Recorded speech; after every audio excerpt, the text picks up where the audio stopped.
Chapter 1. Thou shalt be found. The only thing Izuku Midoriya ever wanted in life was to be a hero. What he didn't expect, however, was for the universe to grant him that wish in the most roundabout way possible. It was almost comical, really, how he became the most powerful being in existence instead. It all started with a normal day at school. He rarely went a day without his childhood friend turned bully Katsuki Bakugo and his crew tormenting him when the teachers weren't looking. Although, frankly, they often were and just didn't do anything about it. You see, Izuku was quirkless. In a world where 80% of the population had some kind of superhuman abilities, called quirks, being quirkless was practically a death sentence. You were worthless, you had no value, and you were treated as such. It was an unspoken rule that quirkless people took their own lives before even turning 18. 14-year-old Izuku was no exception. He'd actually lasted longer than average. His own mother loved him dearly, but even she had doubts that he would amount to much in life. She feared that one day he just wouldn't come home, only to be found with a cracked skull next to a high-rise building. It haunted her, but she didn't lie to herself either. It was a cursed existence for mother and son alike.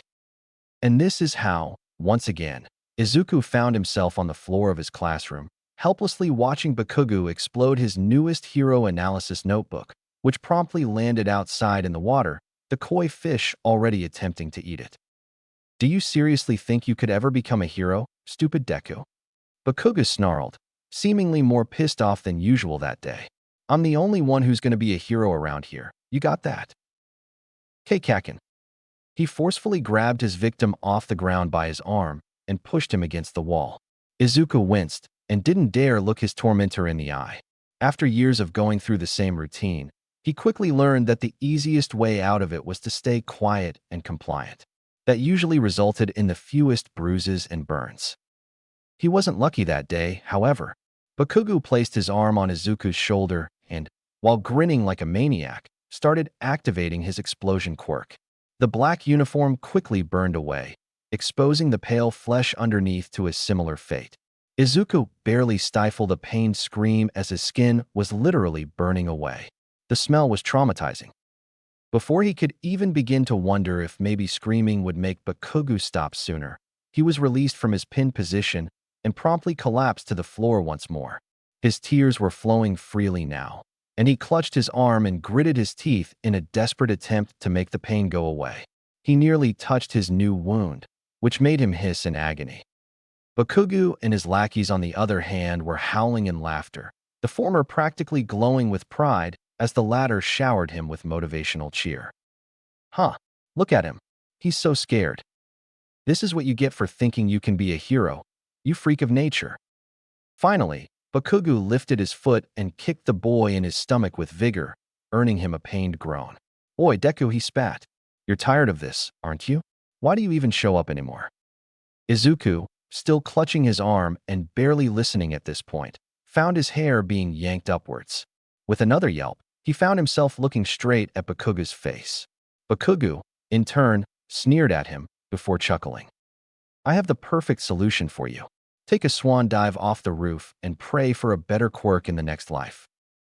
And with that, it was over. He was finally left alone. He stayed on the ground for a while to catch his breath. He honestly just wanted to fall asleep and never wake up, but he figured his classroom wasn't the best place for that. Besides, his mom would worry. Well, not like she didn't already.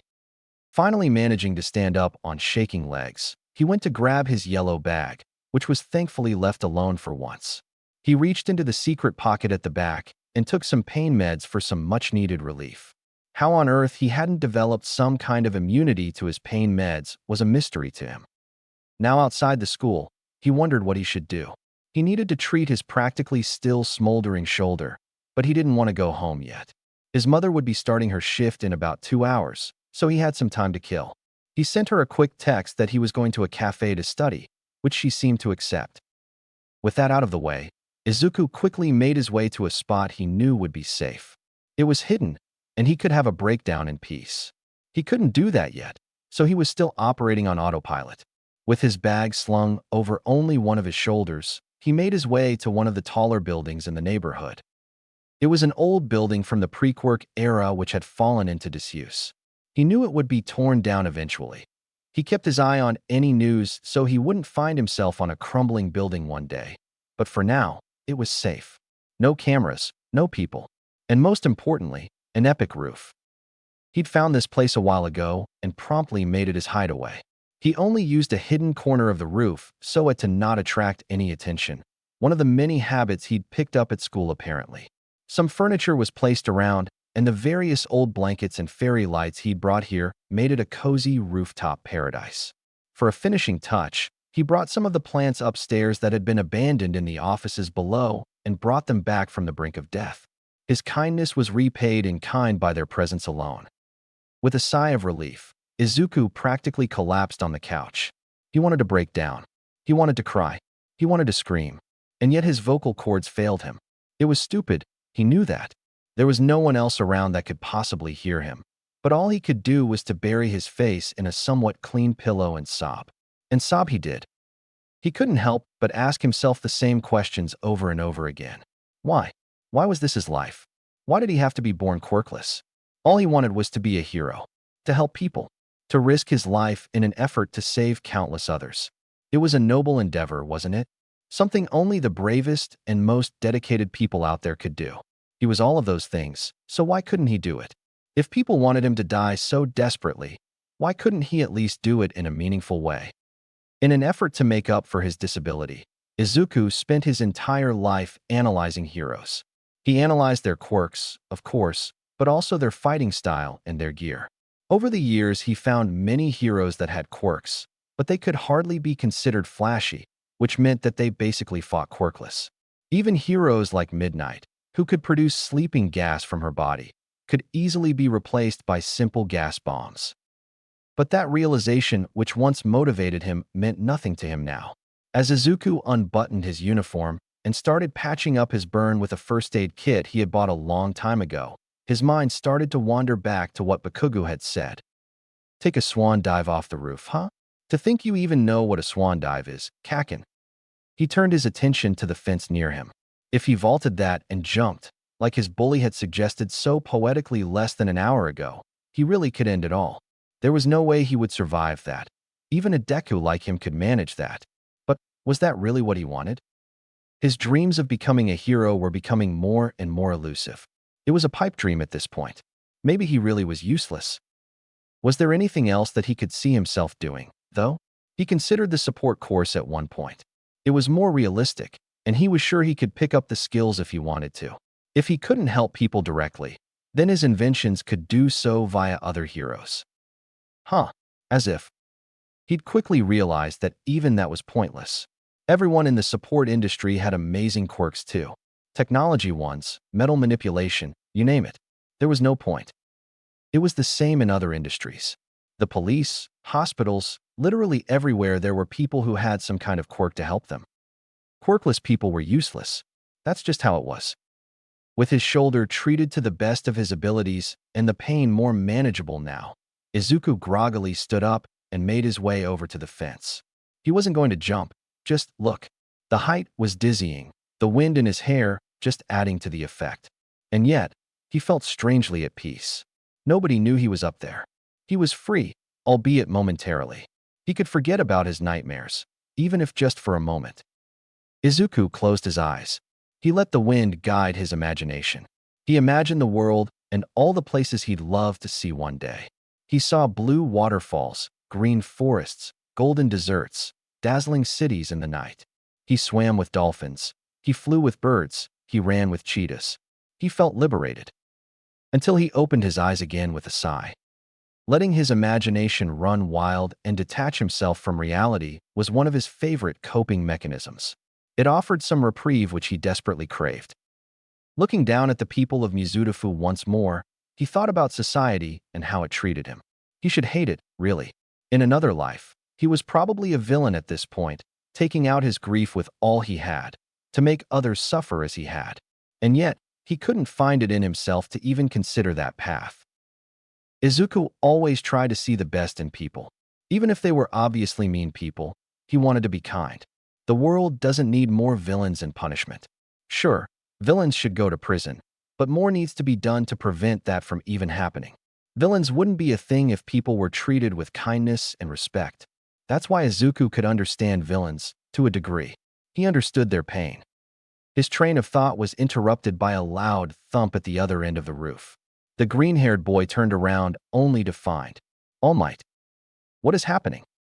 Too dumbfounded to believe what he was seeing, Izuku stood there voicelessly. All Might, the #1 hero in Japan, had jumped onto his roof. But he was steaming, and the next thing he knew, All Might was replaced by a scrawny blonde man hacking up his lungs. All Might, Izuku finally shouted as he made his way over to the man. Is that you? Are you okay, sir? The man in question looked at him like a deer in the headlights. He sighed. I'm fine, kid. But you're clearly injured. It's an old injury. With that, All Might lifted up his shirt to show the boy his nasty scar on the left side of his abdomen. Izuku gasped and put his hands on this mouth. You can't go telling anybody about this. You got that, boy? If villains or the public found out about this, there would be chaos. As the symbol of peace, I have to keep on fighting. Izuku hastily nodded. Thanks. See you around. Wait. Izuku stuttered. Can I ask you something? Please? All Might sighed. Fine. What is it? Can I become a hero, even without a quirk? All Might didn't answer for a moment. He studied the scrawny boy who had clearly been crying and was sporting an injury. No, sorry, kid. You would just be a liability. Maybe become a police officer instead? They always need people.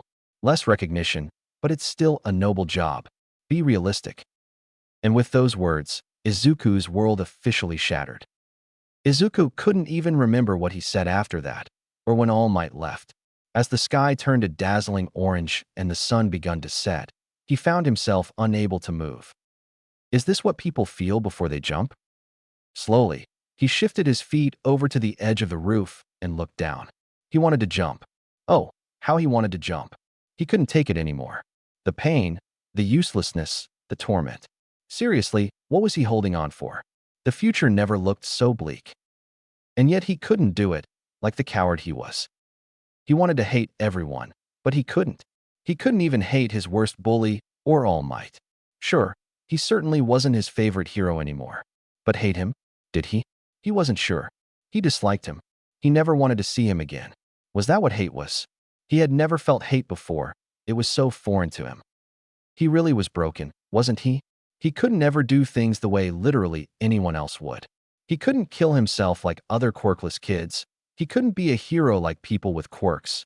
Nor could he be a villain like others tormented like him. Oh, what a joke. Why did the universe decide to play a cruel joke on him like that? Life would be so much easier if he had even the weakest of quirks. Sure, he'd most likely still be bullied, but he wouldn't feel so worthless. Because no matter what quirk you have, you can never be as low as the quirkless are on the social ladder. And why did his entire being insist on wanting to be a hero, anyway? To help people, when he clearly didn't have the skills or the power to do so. Why did Izuku want to be an artist, a teacher, or literally anything else? He couldn't think of any good examples, since even the ones he could think of had plenty of people with matching quirks. Why can't I just be a hero? He asked out loud, not expecting a reply, except that he did. You can. Huh. Izuku turned around so quickly it almost gave him whiplash. And what he saw? Well, let's just say that he would remember this as the moment where it all began, where his life changed forever, where the world changed forever. Sat in front of him was a creature. It certainly wasn't a creature of this earth, although in hindsight it could have been an animal with a quirk. It was a snow fox. Its fur was the purest of whites, and it had some kind of antlers or horns with foliage on its head. Its face, paws, and fluffy tail had spots on them in a multitude of different colors, all of which were shining brightly, and its eyes were a brilliant shade of pink. It was majestic and maybe a little cute, too. Izuku shook his head. Did you just speak to me? He asked. I did. I'm happy to finally meet you, Izuku Midoriya. Again. Huh. The snow fox chuckled. I realize you must be quite confused. Yeah. Do you have a quirk? No, at least not in the way you would think. But it's true that I am more than just a regular snow fox. I have come to find you. Find me? Why would you want to find me? Izuku, still as dumbfounded as ever, watched as the little creature stood up and jumped up onto one of the crates next to the wall they were standing at. Now that they were a bit closer to eye level with each other, he could better see just how beautiful the fox was. The sun's golden hour rays added to the picture-perfect sight. I have come with an offer for you, and, should you be willing, I am to be your guide. Would you be willing to come with me for a moment? I'll drop you off right back here in no time at all, it said with a smile. Izuku was mesmerized. It sounded so soft, so kind. It had been a while since anyone had spoken to him like that. Even his mother never spoke with such genuine, positive care anymore. Okay? In hindsight, it was probably kind of weird to just agree to something like that. But as he had just realized, Izuku never really did things as anyone else would. It seemed like accepting offers from random creatures was part of that category now. The snow fox chuckled again, a bit livelier this time. Great, let's get going. If someone had been watching that roof at that very moment, they would have seen a boy and a fox disappear in an instant, leaving only a few sparkles to twinkle in the sunlight behind. And Izuku Midoriya was no longer on Earth. Chapter 2. Thou shalt be reborn. If someone had been watching that roof at that very moment, they would have seen a boy and a fox disappear in an instant, leaving only a few sparkles to twinkle in the sunlight behind. And Izuku Midoriya was no longer on Earth. There were many different ways to describe heaven, otherwise known as the afterlife. Opinions differed across the board, and with no way to prove it, it was one of the great, unsolvable mysteries in life. Izuku had never really thought much about it, honestly, despite having thought about killing himself more than once. He basically just expected nothingness, for things to finally be over, which is why he certainly wasn't exactly believing his eyes at that moment. He found himself surrounded by vibrant colors. Flowers surrounded him on all sides, and there were small streams of water around, producing one of his favorite soothing sounds. In front of him was a massive willow tree, helpfully blocking out some of the sunlight coming from above. In front of him, meanwhile, was what looked like a round table where some people sat. Wait, people? There was no mistaking it. There were 5 people sat at the table, some of them talking amongst themselves. They were drinking some kind of beverage, but it was their appearance that was truly striking. Flowing robes in white with gold accessories, in addition to spots of color in some areas.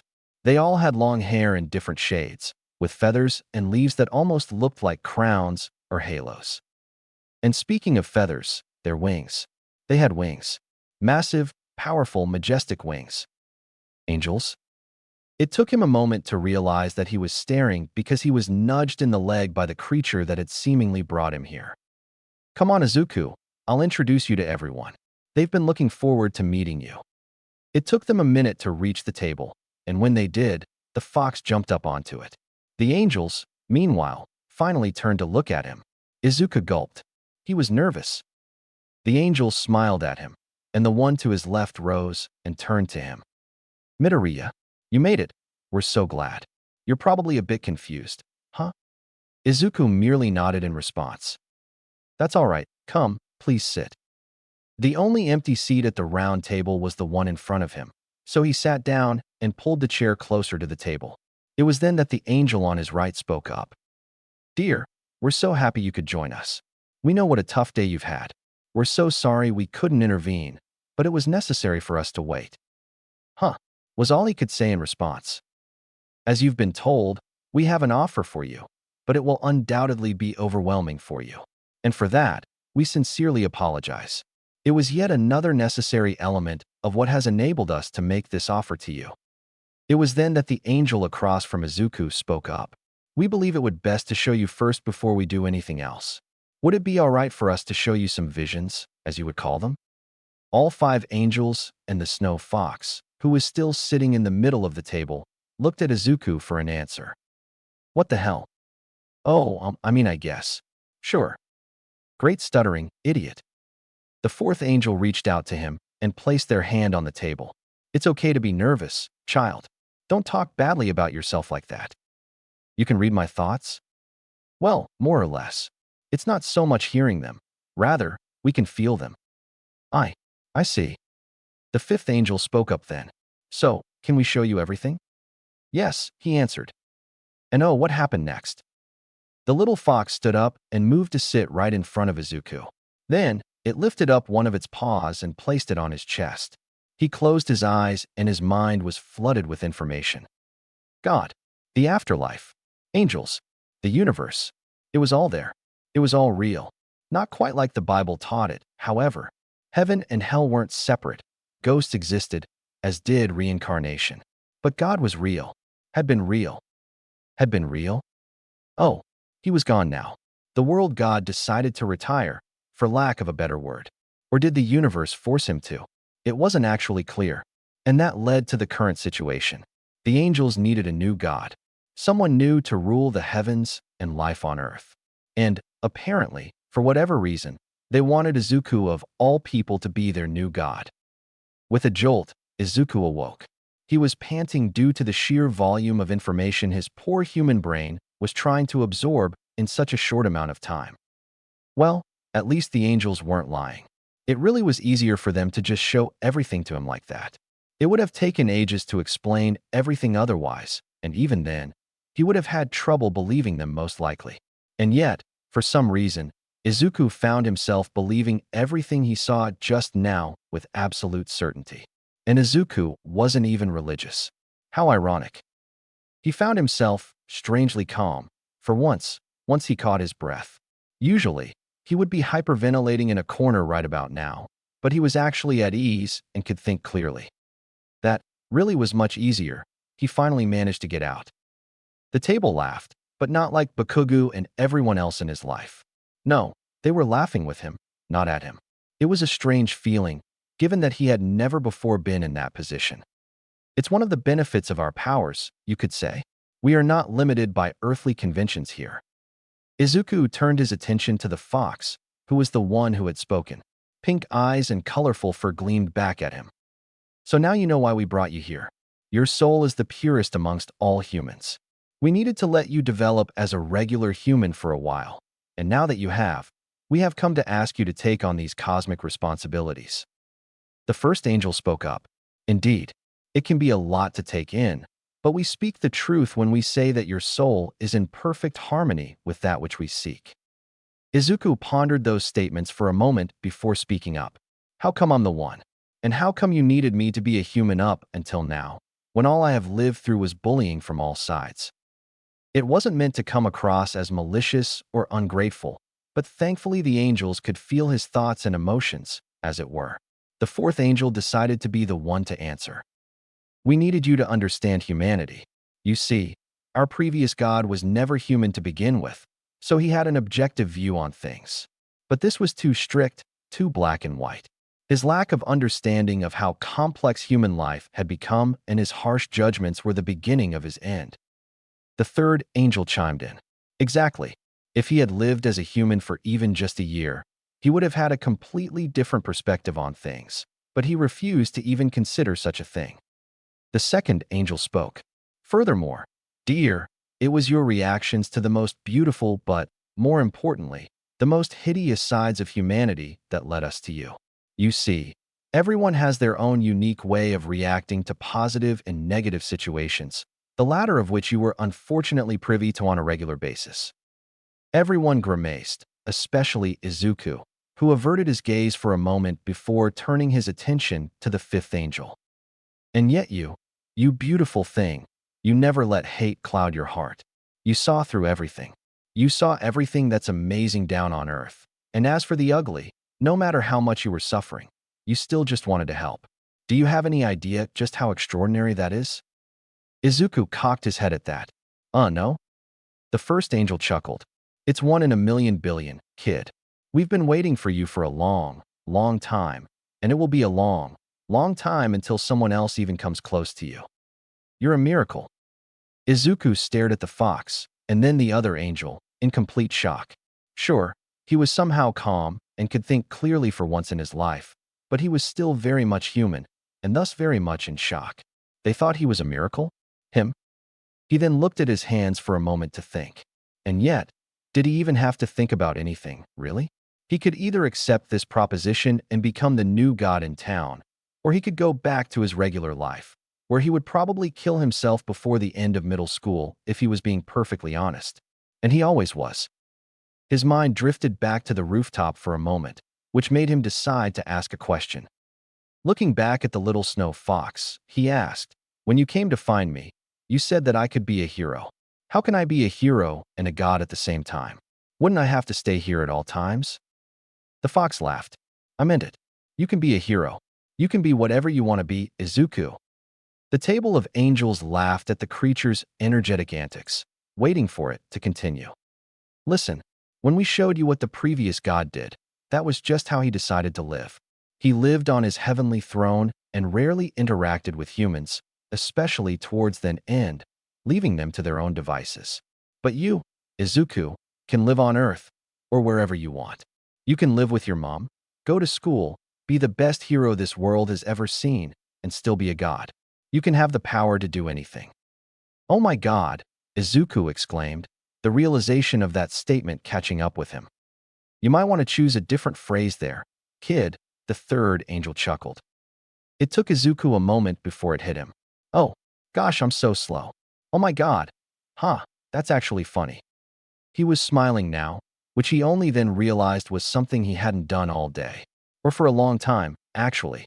When was the last time he had smiled? Of course, there are some rules you need to know about. But it boils down to just two things, really, which is that you can't take away free will, and you can't interfere with death. That means you can't bring people back if they're already in heaven. Apart from that, you can technically do what you want. What would happen if I broke those rules? Well, it's not like you really can, to begin with, actually. But if you did, well, you'd no longer be a god, I suppose, the fourth angel helpfully answered. He continued, "Apart from that, there are just some guidelines on our behalf. Recommendations, if you will. You should remain neutral when it comes to religious beliefs. You can disagree with their actions, particularly if they harm others, but you shouldn't try to make them believe something else. In a similar vein, you also should refrain from revealing your godly status to mortals. It would shatter their perception of existence and warp their final judgments." "Oh, right that. Yeah, that makes sense," Izuku agreed, a pensive look on his face. "And a final thing," the second angel quipped. "Prayers are a real thing. You don't have to do anything with them, but if you genuinely want to, then you can consider answering them at your discretion. You probably don't want to go around performing miracles left and right, though, and there are plenty of prayers that should never be answered. After all, you shouldn't kill someone or have everyone win the lottery." "But, can I kill people?" Izuku asked, suddenly nervous. "Not that I want to or anything, of course. But, I mean, it's not the same as taking away free will or anything." "Not at all. Think about it this way. As a human, you could kill everyone around you. Sure, they would try to stop you, but there's nothing stopping you from doing it otherwise. But nobody would be able to make decisions for you. You always have your own thoughts and feelings. Even if you were brainwashed, it would be your body that was hijacked, not your spirit. Does that make sense?" "I think so, thank you." "I'm glad," the second angel smiled. With that out of the way, Izuku didn't see any reason why he should say no. He could actually live out his dreams. And as a god, he could actually do more than he could have ever dreamed. Was this what it was like to be blessed? With tears starting to form in his eyes, he smiled at the table. "In that case, I gladly accept." And on that day, Izuku Midoriya became a god. He didn't feel any different, actually. He still felt human. The five angels had stood up from the table and guided him to the willow tree which stood proud on the meadow. They gathered in a circle with Izuku in the middle and closed the circle with their hands. The little fox, meanwhile, jumped up into Izuku's outstretched hands. Izuku closed an eyes in anticipation as the fox placed a paw on Izuku's chest, right where his heart was beating. All of a sudden, the wind picked up, and Izuku felt a warm presence flowing around him. This feels right, he thought. His instinct was telling him that he was home. He'd missed that feeling. He hadn't felt it since he was 4. The next thing he knew, the flow of warm energy around him faded him. And while he still felt like himself, it took him a moment to realize that, actually, he really wasn't. His torn middle school uniform was gone, and instead, he found himself wearing a robe similar to those of the other angels. It had an ancient Greek vibe to it, but with the vibrant, shimmering colors, it felt like so much more. Like it had some cosmic flair added to it. But the biggest change of all was the added weight on his back, which definitely hadn't been there before, along with bones and muscles and feathers. He had wings. Two glorious, majestic wings tentatively spread out behind him. They were white, a little bit of green towards the tips, with a faint gold shimmer to complete the look, and they were very large. He reached up to his head and felt leaves, flowers, and some more golden accessories, which he assumed looked similar to the other angels. It mimicked a crown or even a halo of sorts.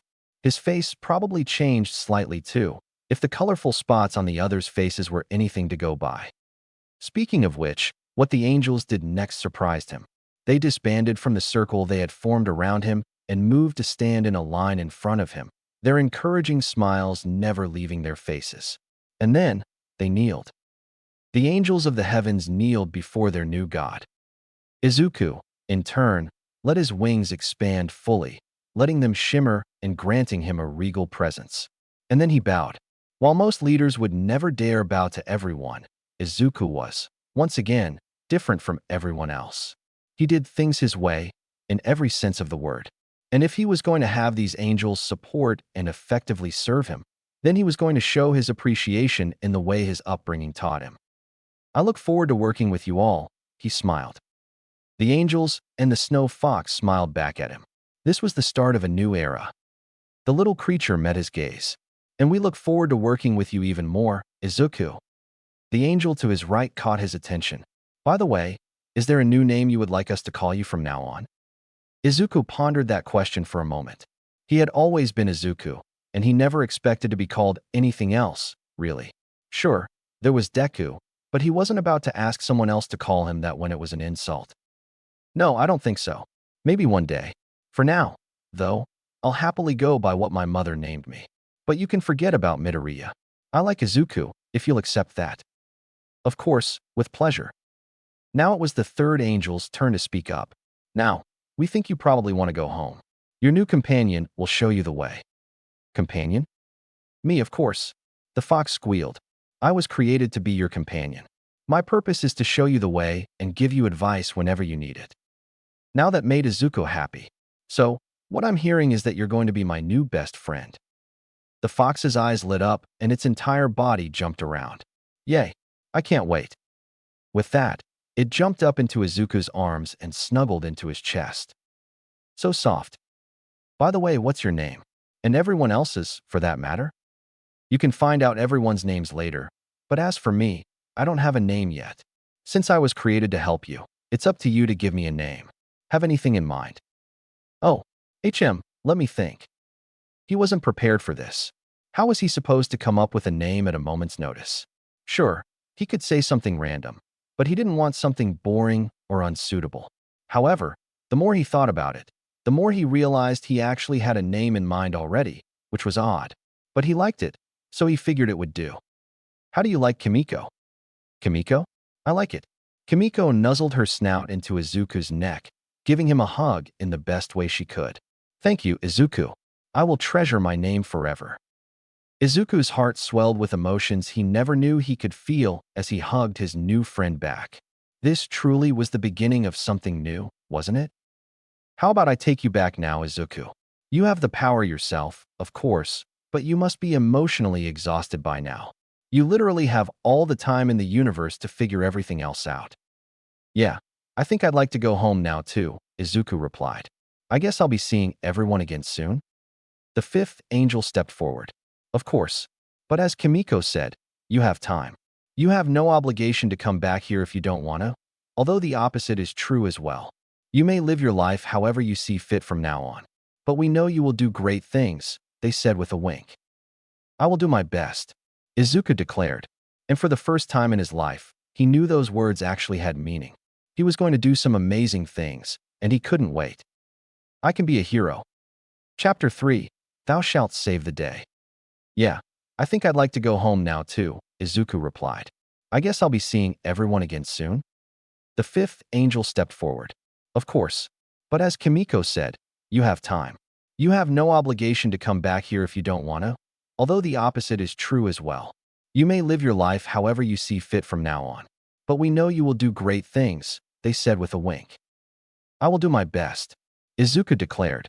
And for the first time in his life, he knew those words actually had meaning. He was going to do some amazing things, and he couldn't wait. I can be a hero. Izuku found himself back on the roof as quickly as he had left. It was surreal being back on Earth, but now he felt so much lighter. He was a god. He finally wasn't worthless anymore. While he technically was still quirkless, he now had more power than all the quirks in the world combined, which meant that he could just give himself a quirk with the snap of his fingers, which was good, considering how too much power would just cause a hell of a lot of trouble for him. Hell. He should probably have been thinking about all the responsibilities that came with his new title, alongside less pleasant topics such as death and his immortality, plus having to lie to everyone for quite literally all of eternity. But he didn't. Not yet. He was human. He was still just a 14-year-old boy, so was not going to think about that yet. Gathering his bearings, he quickly realized that effectively no time had passed while he had been gone. The sun was still there, and the sky was still a vibrant hue of orange. Sunsets had never looked so beautiful to him before. There we go. Told you I could bring you back in no time at all. Kimiko was next to him on the crate once more. Izuku smiled at her. You did. He laughed. So, are you coming home with me then? Kimiko snickered. Unless you don't want me to, I'm never leaving your side again. I'm your best friend now after all. Besides, you have a lot to figure out regarding your new powers. I can't wait, he replied with sincerity. How am I going to introduce you to Mom? And what about school? Kimiko hummed. Well, that's entirely up to you, but I can give you some options.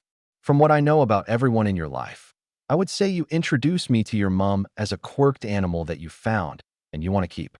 Not that I am particularly keen on being called a pet, she huffed, but it would be easiest for her to understand. As for school, and when you're anywhere else, if I am to be a pet, then I should probably remain invisible while I follow you around. You don't want to give your bullies or teachers any more ammunition, if you catch my drift. Izuku sighed at that last statement. Yeah, you're right. But wait, he realized, you can turn invisible? That's so cool. Of course I can, Kimiko stated with pride. I can change my appearance however I see fit. I can become invisible and intangible. I can change my size. I can fly. I could even become a human if I wanted to, but I'm partial to my current form. Izuku's jaw dropped. That was broken, and it was awesome. You can too, you know. Wait, I can. Yeah, just think what you want to be, and poof, you're that thing. Give it a go? Izuku was loving this day more and more. He figured he might as well try the first thing that caught his attention, which was turning invisible. With no tangible idea about how to go about it, he tried his best just to think about no longer being seen by others. Was he supposed to feel anything? A cooling sensation, perhaps? Anything at all? His train of thought was quickly interrupted by the resident snow fox. There you go. Easy, right? Raising his hand in front of his face, he was shocked. He was invisible. He did it. Izuku looked down at himself and found that the rest of his body was equally gone. There was a faint outline where his body should be, which helped with the bizarre sensation of being able to see through himself. This was going to be very useful, that was a given. With a second thought, he turned himself visible again. He was shaking with excitement. I think I could get used to this, he joked. Kimiko joined him in laughing. They could feel their strong, mutual bond growing fast. They really were meant for each other in every sense of the word, after all. Okay, Izu, how about we make our way home? Your mom will be worried otherwise, she said, stretching her limbs like a cat. How about we teleport to an alley near your apartment building? It will save us a lot of time, and by teaching you that skill we can kill two birds with one stone. Izuku's eyes were as big as dinner plates at this point. Teleporting. Damn, I really can do anything now, can't I? Yep. Izuku made his way over to where he had left his bag and medical supplies, which made him stop when he realized something. He looked over to his shoulder, which was still bandaged up and his uniform was still torn. He had completely forgotten about that, but it gave him an idea. Focusing his thoughts on what he wanted to happen, he hovered his hand over his shoulder and gasped as his wound healed itself, good as new. The sloppy bandages vanished, and his damaged middle school uniform looked as good as the day he'd first worn it. Ooh, good job. You figured out healing all by yourself. And before you ask, you can indeed change your clothing just as easily. That's it. He was broken. He was overpowered. This was insane. Kimiko laughed at him. You're not broken. Sure, you're overpowered by human standards, but you're smart. You're going to figure it out and be the best damn hero this world has ever seen. Izuku turned around and crouched on the floor in front of the little creature. Tears were already falling steadily down his cheeks. In a silent plea, his friend knew exactly what he needed and went over for a hug, which he gladly embraced. Thank you, he sniffled. You have no idea how long I've been waiting for someone to tell me that. You've been waiting your whole life, Zuzu, she whispered. And it is my greatest honor to be the first out of what will be many to tell you those very words. They stayed like that for a minute in silence. It wasn't awkward silence in the slightest. On the contrary, it was the most healing hug the boy had ever received. Not even his beloved mother's hugs could compare, because they usually followed something sad. This, however, felt like a promise that life would be so much better from then on. They were rudely interrupted by the sound of explosions in the distance. Untangling themselves from their embrace, Izuku looked towards the sounds with confusion. It's Bakugo, Kimiko told him, her upbeat demeanor gone. What? He's being attacked by a villain made of sludge. There are heroes at the scene, but they are saying they don't have the right quirks. Kimiko turned to him with a serious look on her face that he had never seen before. He returned her gaze with a look of determination. Tell me how I can help him. X. Up until 10 minutes prior, Katsuki Bakugo had been having a stellar day. School had been a breeze. He'd gotten to beat up his precious punching bag as usual, and he'd beaten all his lackey's scores at the arcade. The perfect day for the blonde. Except then it turned into the worst day ever. He'd just been going home in peace when this stupid sludge villain decided to invade his lungs in an effort to take over his dead body. As if Bakugo would ever let that happen. He was strong, damn it. With his powerful explosion quirk, he'd managed to buy himself some time for the heroes to show up. But then he'd slipped up and his defense was now struggling to breathe. No matter how many explosions he let off, it was no use. He couldn't breathe, it hurt, his lungs were on fire, and his vision was going dark around the edges. He was running out of time fast, and what were the heroes doing? MT Lady stood there, as did some others. One of them was putting out some fires, but they were just watching him die. Why? They weren't even trying anything. There was a crowd watching him, and cameras were pointed in his direction. If Bakugo wasn't so busy fighting for his life, he would be quick to give them a piece of his mind. It was then that something caught his attention. A light. Where was it coming from? Was he dying? He didn't want to die. He was supposed to be a hero, not some tragic news story. The light faded to reveal a box of some kind. It was see-through and had some kind of lid hanging off one side. The next thing he knew, the sludge villain was cursing up a storm as it was being sucked into the mysterious box on the ground. Bakugo felt the icky slime leaving his lungs and windpipe, and finally, he could breathe. He was hacking and coughing, but he was breathing, and it had never felt so good. He lifted his head from his position on the ground to look at the box. The lid was closed now, and it seemed like the sludge was stuck inside. If Bakugo hadn't been in shock like was, he would have laughed at the pitiful villain that had almost killed him. Damn, that really just happened, didn't it? And just like that, it was over. The light was long gone, and the box sat innocently on the concrete. Heroes and civilians alike stared at the scene in front of them in shock. What on earth had just happened? It took a moment before they all shook themselves free of their stupor. Paramedics rushed to the victim, and heroes were quick to grab the box and place it in another container, one that they were actually familiar with and could trust to do the job. Once the box was properly sealed, though, it vanished. The villain trapped inside yelped in surprise as it suddenly had more room than before. The heroes were perplexed once more. Where did the box go? Where did it come from? Was this the doing of some kind of vigilante? What nobody could realize was that, yes, technically, it was the actions of a vigilante that had saved the day. Not that anyone could ever know who it was, of course, seeing as said vigilante remained invisible in every sense of the word the entire time. Izuku never thought he'd ever do anything even close to vigilantism. Partially because by definition vigilantism involves the illegal use of a quirk without a hero license, but also because he'd always done his best to follow the rules and not stand out. Kimiko teleported them to a random alley close to Izuku's home, one where no one would be listening in.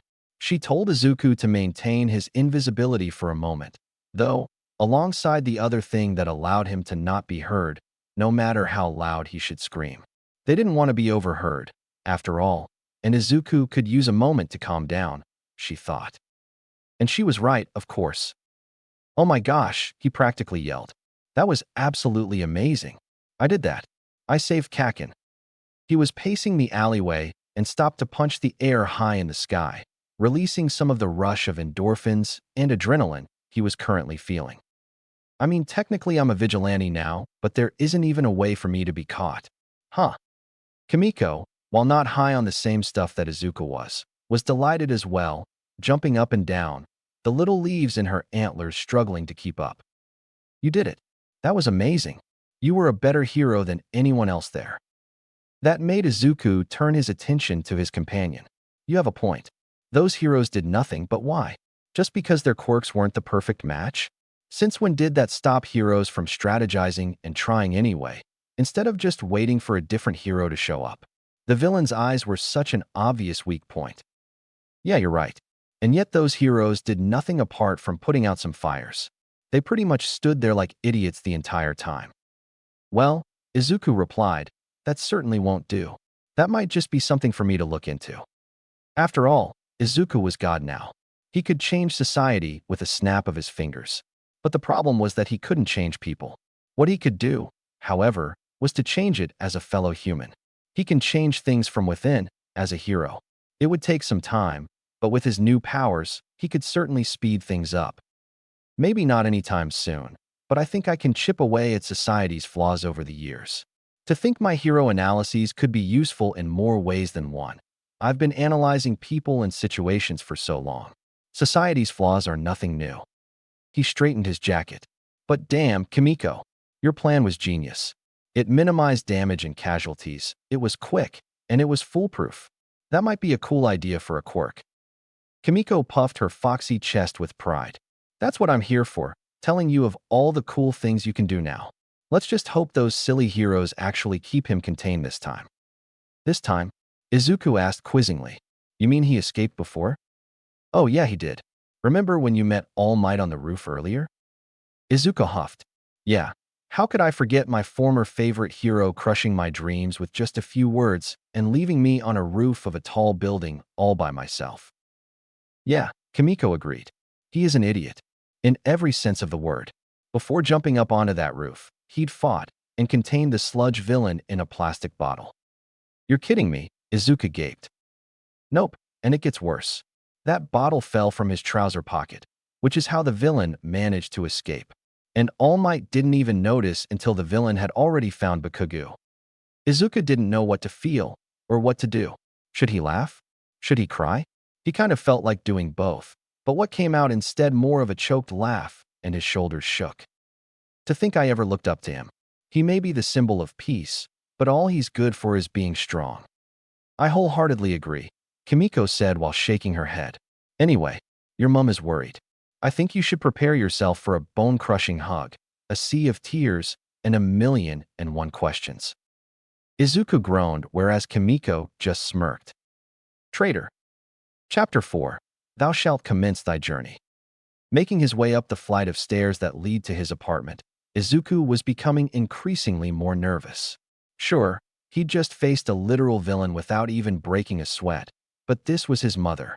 While she was as sweet as an angel, that didn't mean she wasn't intimidating when she was worried. And he hadn't texted her in hours. Finally making it to the front door, he took a deep breath. Kimiko was beside him, but remained invisible and intangible for the time being. They had decided it was best not to overwhelm the poor woman with too much at once. "Guess I better get this over with, Kimmy." Stealing his nerves, he unlocked the door with his keys and finally entered his home after what had been an incredibly long day for him. He quickly closed the door, which Kimiko had simply walked through, and took off his shoes.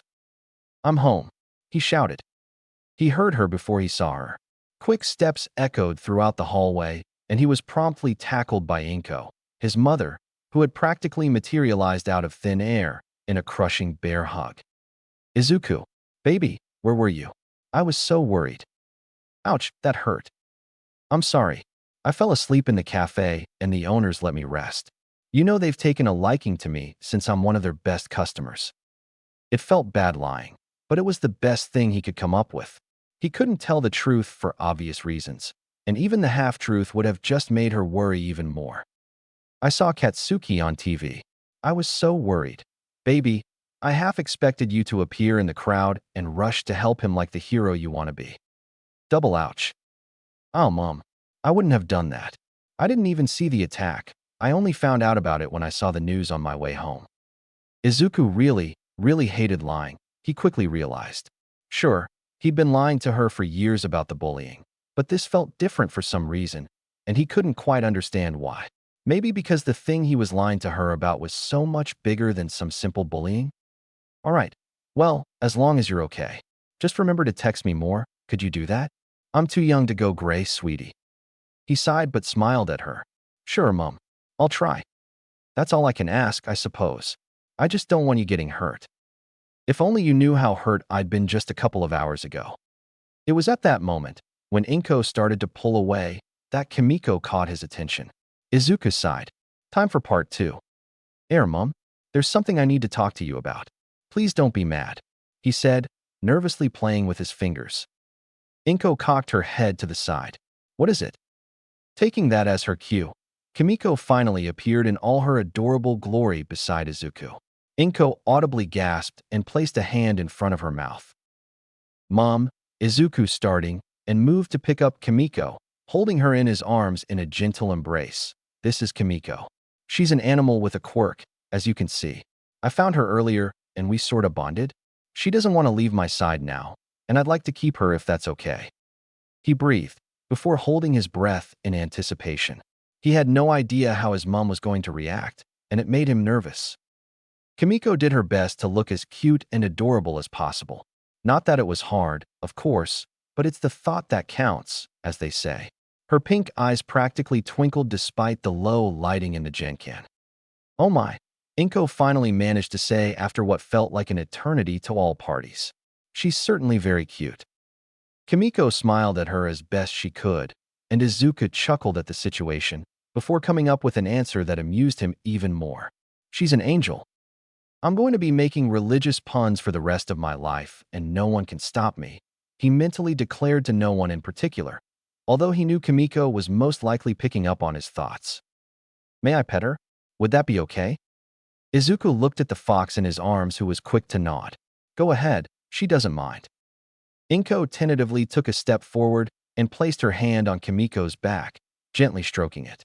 Kimiko started wagging her tail in an effort to show that she liked it, as most humans recognize that behavior in dogs. While Kimiko could speak just fine, a speaking animal was rare. They existed but were misunderstood by the general population. As such, Kimiko had made her intentions clear to Izuku that this was the best approach. Izuku didn't mind either way. Still gingerly stroking the little snow fox, Inko started smiling. My, she's certainly very cute. How did you find her? Izuku mentally reprimanded himself for not having thought of a story before coming home, but before he could come up with an answer, he suddenly heard Kimiko's thoughts in his mind. Tell her I was in an alley looking for food.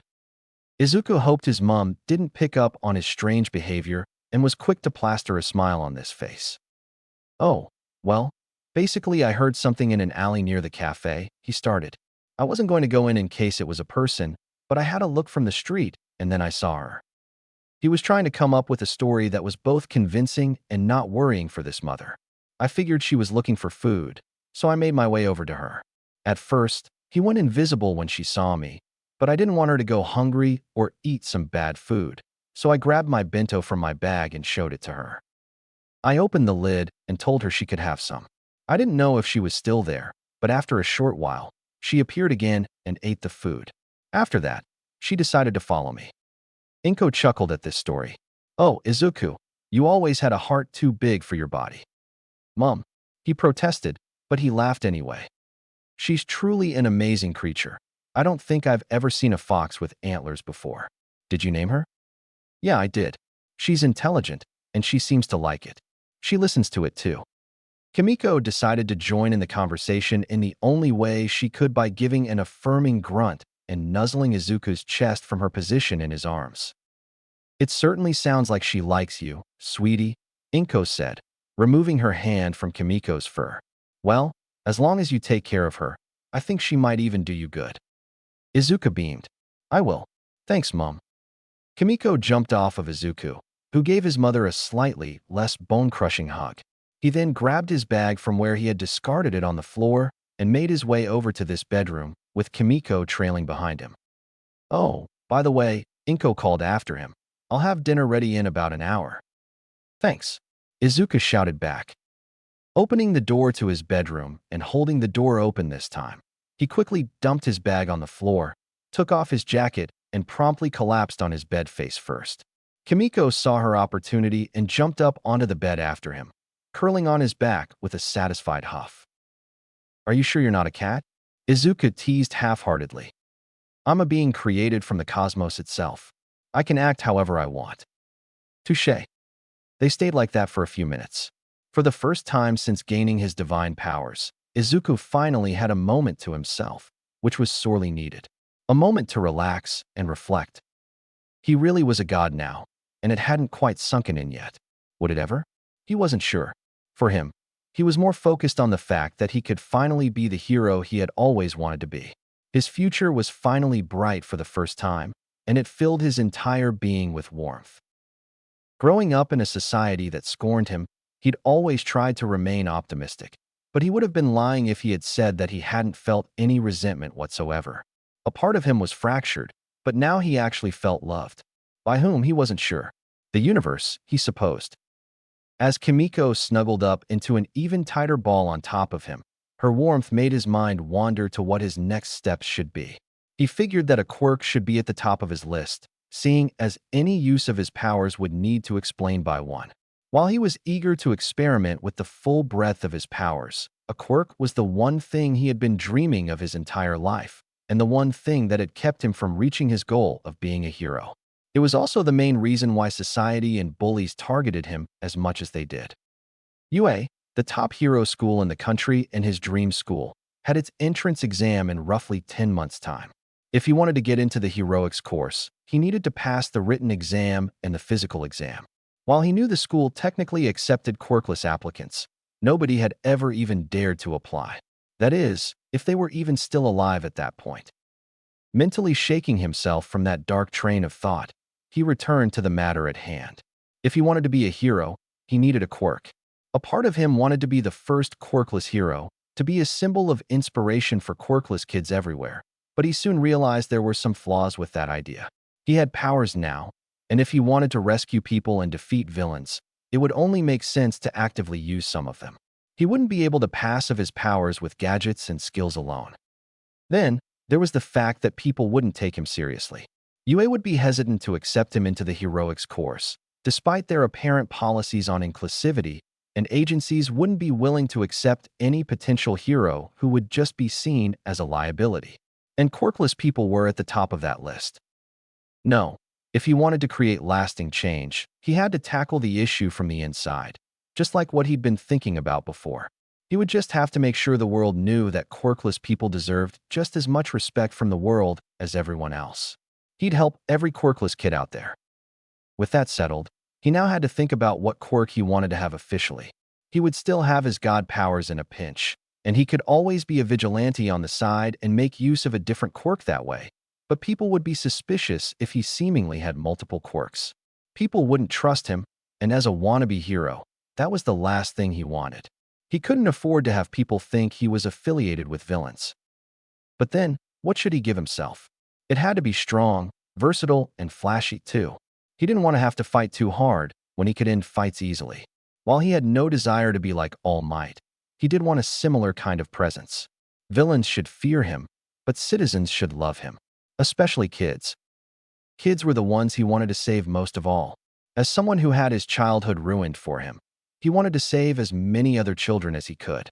And, knowing his new powers, the potential number was high. Over the years, he had daydreamed about having different kinds of quirks. He'd imagined himself punching bad guys like All Might, putting out fires with a water quirk, or flying over the islands of Japan like hawks with his mighty red wings. Wings which he technically had now, albeit in his divine form. Speaking of which, he still hadn't had a proper look at himself in that form yet. It's not like heaven had a mirror lying around in that meadow or anything. He knew roughly what he looked like, but he wanted to truly see for himself. "Hey, Kimmy," he asked the creature who hadn't budged this entire time from on top of him. "Yeah, Zuzu." He chuckled at his new nickname. He liked it. Much more than Deku, that was for sure.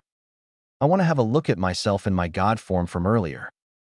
Kimiko hummed before slowly unraveling herself from her curled-up position. "Good idea, and we still have some time before dinner. Go ahead and create a barrier around the room so that no one can see you or feel your divine presence. And then you can just create a mirror or two." "Huh, that's easy." After Kimiko finally jumped off him, Izuku sat up on the bed and did just as Kimiko had advised him to do. He created a large mirror that was wide, tall, and curved around a bit in the shape of a semicircle. After all, he wanted to see his wings as best he could. Standing in front of the mirror with Kimiko sat on the bed still, Izuku closed his eyes and exhaled. Once he opened them again, the reflection staring back at him took his breath away. He truly looked magnificent. He hadn't realized it before, but he was taller and actually had toned muscles for the first time in his life. His hair was also long, reaching his chest, and it was even longer in the back. It was still green, as were his eyes, which he liked. He instinctively knew he could just change his appearance whenever he wanted to, but he liked what he saw, so he saw no need to do so. He also had some flowers in his hair, which he adored, and which were fastened to his hair with some gold hair pieces. The specks of color around his eyes amused him. He knew Kimiko and the other angels had them too, but it was something else seeing it on himself. His clothing consisted of a free-flowing robe with some kind of shorts underneath. His chest was covered, but his toned arms and back were exposed, as were the sides of his legs. He was wearing some simple sandals, which didn't seem too sturdy, but were probably fine. It worked with the aesthetic regardless. And that led him to the biggest change about him. His wings. He had wings. He tentatively spread them out from behind his back to have a better look at them and to feel the muscles and feathers properly. He couldn't even unfurl them fully because they were so big, when he realized he could probably change the size and shape a bit, so he made them a bit smaller for the time being. Now that he could get a better look at them, he realized that each feather was predominantly white, while the tips faded into a shade of green that matched his eyes and hair, but they had the added bonus of shimmering gold on top of that. He liked them. They suited him perfectly. Thinking back to the colorful splashes of colors he'd seen on himself, Kimiko, and the other angels, though, he got an idea. Bringing his wings in front of himself to get a better look at them in the mirror, he cycled through a variety of different colors. He liked the red, since it made him look like Hawk's little brother or something. He liked the multicolored look, which made him look like a rainbow bird. He liked the falcon-like pattern, with the black markings. He liked the sparkly, crystal effect he somehow managed to come up with. Finally, he thought about the shape. How come his wings, and those of the angels, looked so standard? Cliché? Didn't angels have lots of different forms that came with many wings? Unfurling his wings once more, he made his two large wings smaller once more and added two smaller ones just underneath his shoulder blades. It felt weird, like suddenly having two extra limbs, but it looked cool, he thought. He had no idea if it would help him fly better, though. It was something to experiment with at a later date. As he looked at himself in the mirror, he was slowly accepting this new image of himself. He liked it, at the very least, even if it didn't feel quite like it was part of himself yet. "You look amazing, Izu, and you'll grow into that image in time." Izuku twirled around to face Kimiko, who was smiling at him. "Thanks, Kimiko. I know I will. I guess it will just take some time, as you said." Kimiko hummed in agreement. "I'm never wrong," she said with a mischievous twinkle in her eyes. "And I have an idea." "Oh, pray tell." "Oh yeah, these puns are becoming funnier by the minute." "Let's go fly," was her answer. Oh, right. He had wings. That meant he could fly. They weren't just for show, after all. Why didn't I think of that? Because you have me. Right, he chuckled. He pondered her proposal for a moment. Okay, I have some questions first. First of all, can I actually fly? Like, do I somehow instinctively know how to use these things? Or will I just plummet to my death? Okay, first of all, she answered, you can't die anyway. Second of all, you are literally in your purest divine form right now, and you can learn anything you want just by thinking about it. So yes, you can fly. Huh, okay then, he hummed, bringing a hand up to his chin and the other to his waist. Then, do you want me to carry you while I fly? You can either carry me, or I can fly alongside you. I may not usually have wings in this form, but, she said, as white and pink wings suddenly materialized on her back with a sparkle effect, now I do. Izuku was practically gushing at this point. Oh my gosh, that is so cool. I should have realized that you can do anything just like me. I feel stupid now. It's fine, you're still human after all. Now, how about we teleport to the highest building in the city, leap off, and then plummet until the last possible moment before taking flight? Izuku stared at her for a moment before grinning from ear to ear. Oh, we are going to be the best of friends, aren't we? Chapter 5.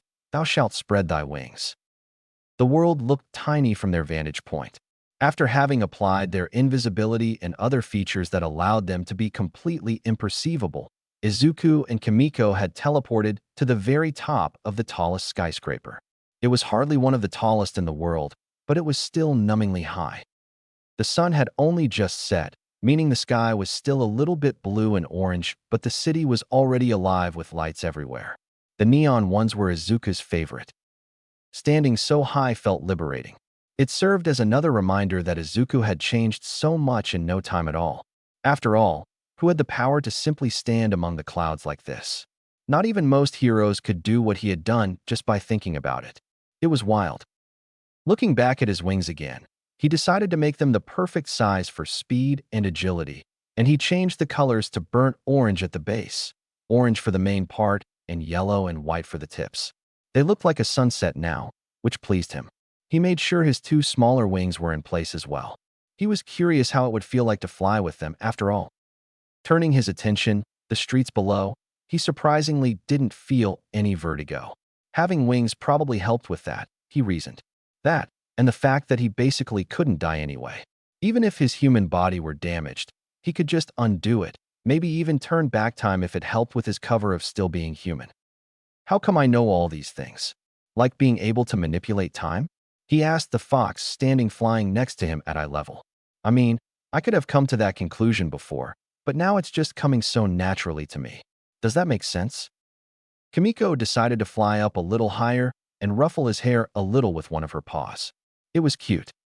It does. You are in your divine form right now, Izu. You technically still have the same knowledge and capabilities as when you're human, but the way you think is hardwired slightly differently. Instincts and intuition are a bit different.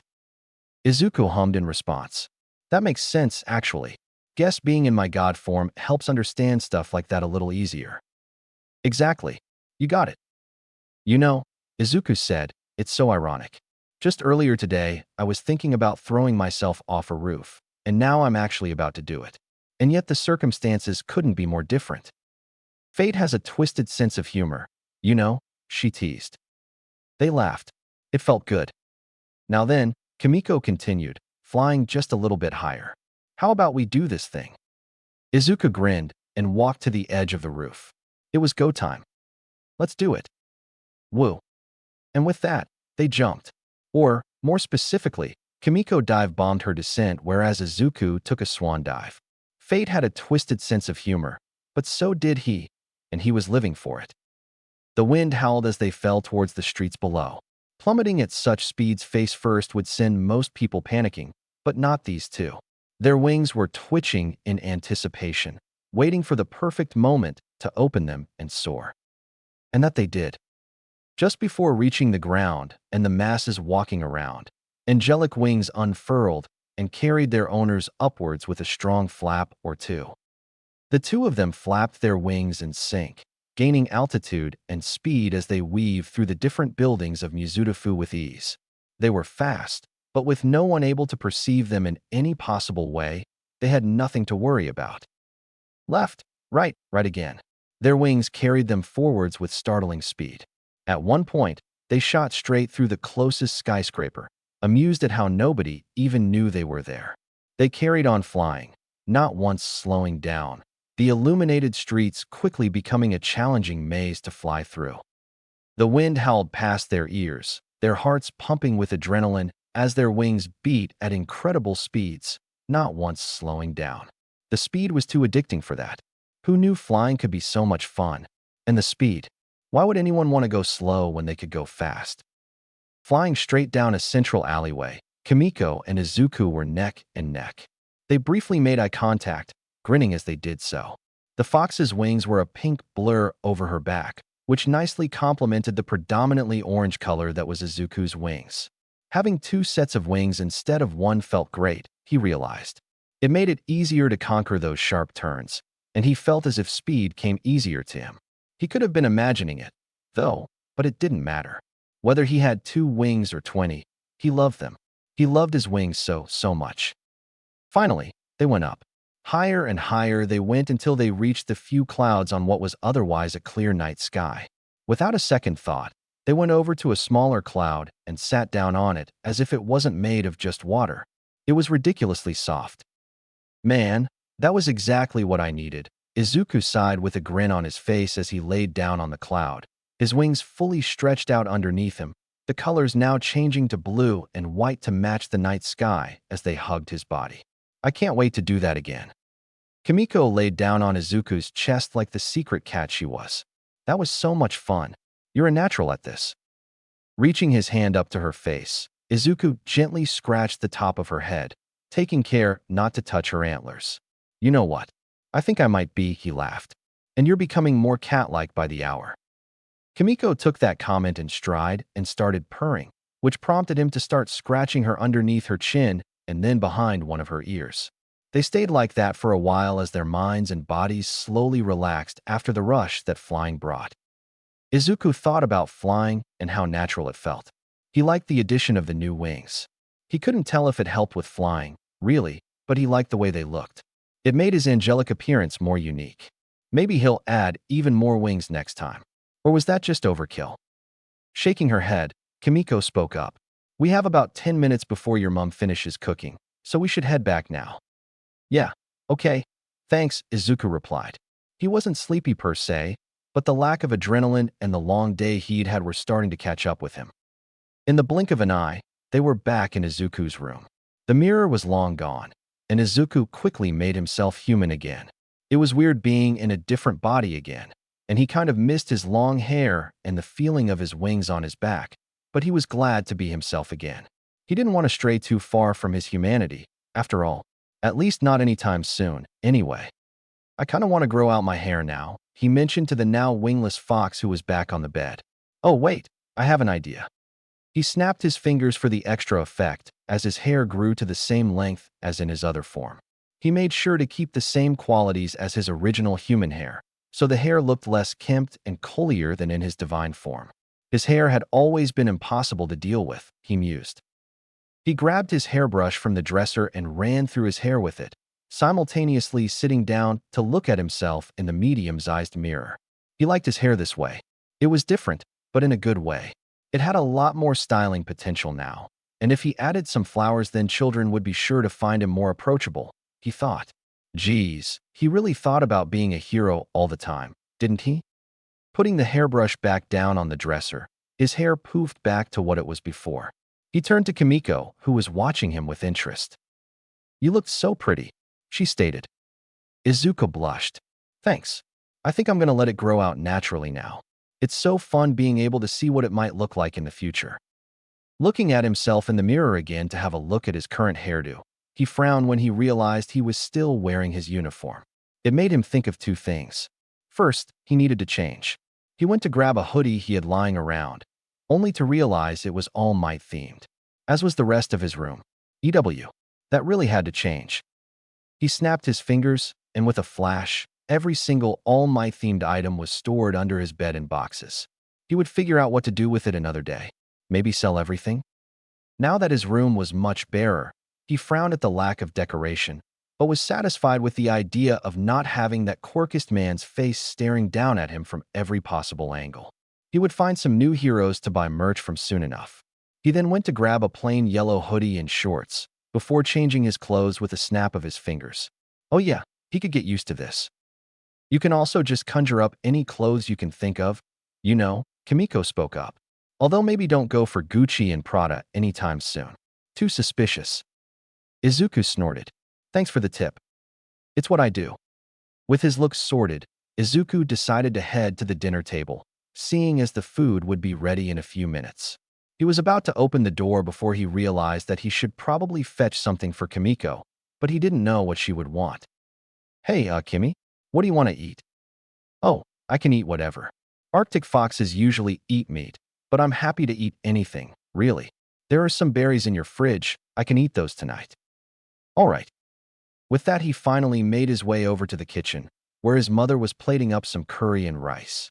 She noticed her son walking in with a genuine smile on his face, which made her heart leap for joy. Maybe his new friend would be good for him. Hey, Mom, he asked.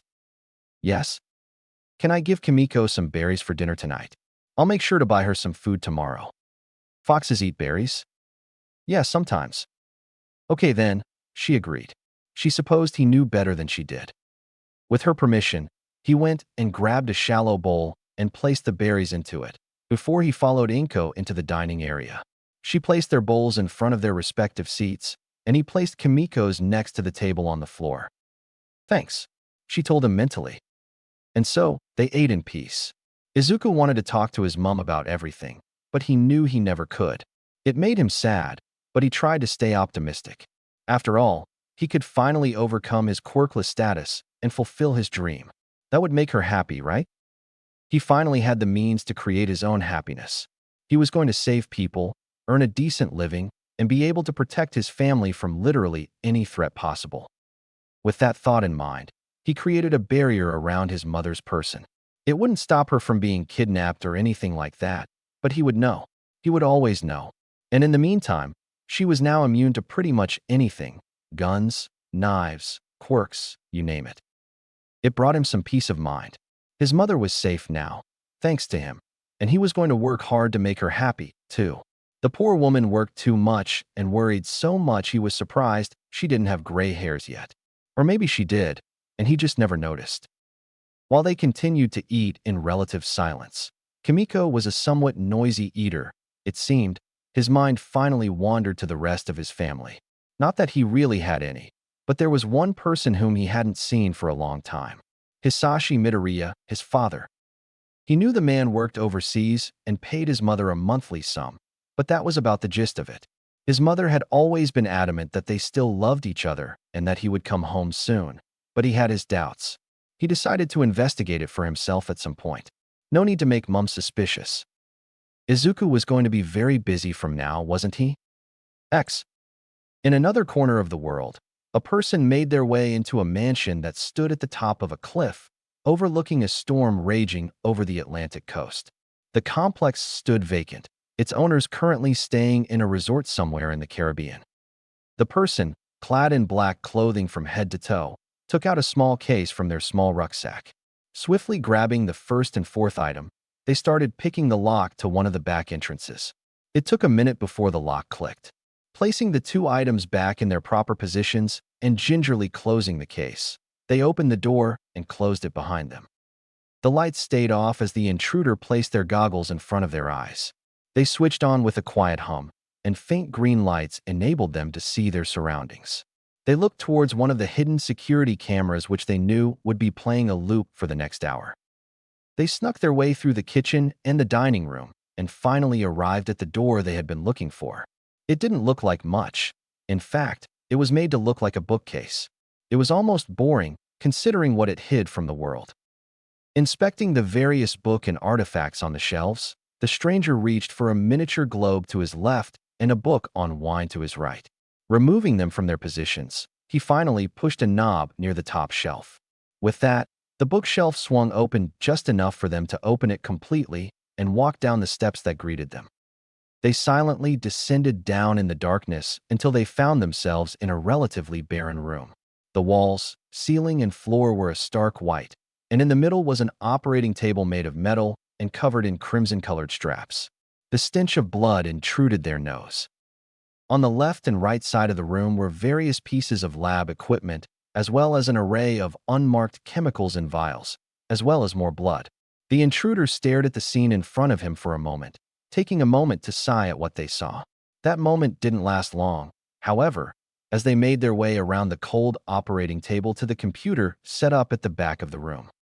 A simple-looking, plain black drive stick emerged from another pocket, and they placed it in one of the corresponding slots. The computer remained offline, but a red, blinking light on the stick indicated that it was working on something. "Come on," the intruder cursed under their breath. A few moments later, the red light turned green and stopped flashing. Not wasting even a single second, they hastily pulled it out and pocketed the stick once more, making sure to zip the pocket closed. The mysterious person disappeared up the stairs and returned the bookshelf to its original, undisturbed position. Fleeing the living quarters through the back door and closing it gently yet quickly, they sprinted silently down alongside the cliff where an unassuming car was parked. Unlocking the door with the click of a button, they climbed inside the car and started the ignition. As they drove down towards the main road with the headlights still turned off and the engine as silent as the night, they looked at the drive stick that they held in their hand through the holes in their mask. One step closer. Chapter 6. Thou shalt grant thee power. The next day, Izuku felt refreshed. He'd worried that he wouldn't be able to sleep, but once his head had hit the bed, he drifted to sleep in record time. Kimiko had curled into his side overnight, providing a comforting source of warmth. When Izuku woke up, he was content to find her lying next to him.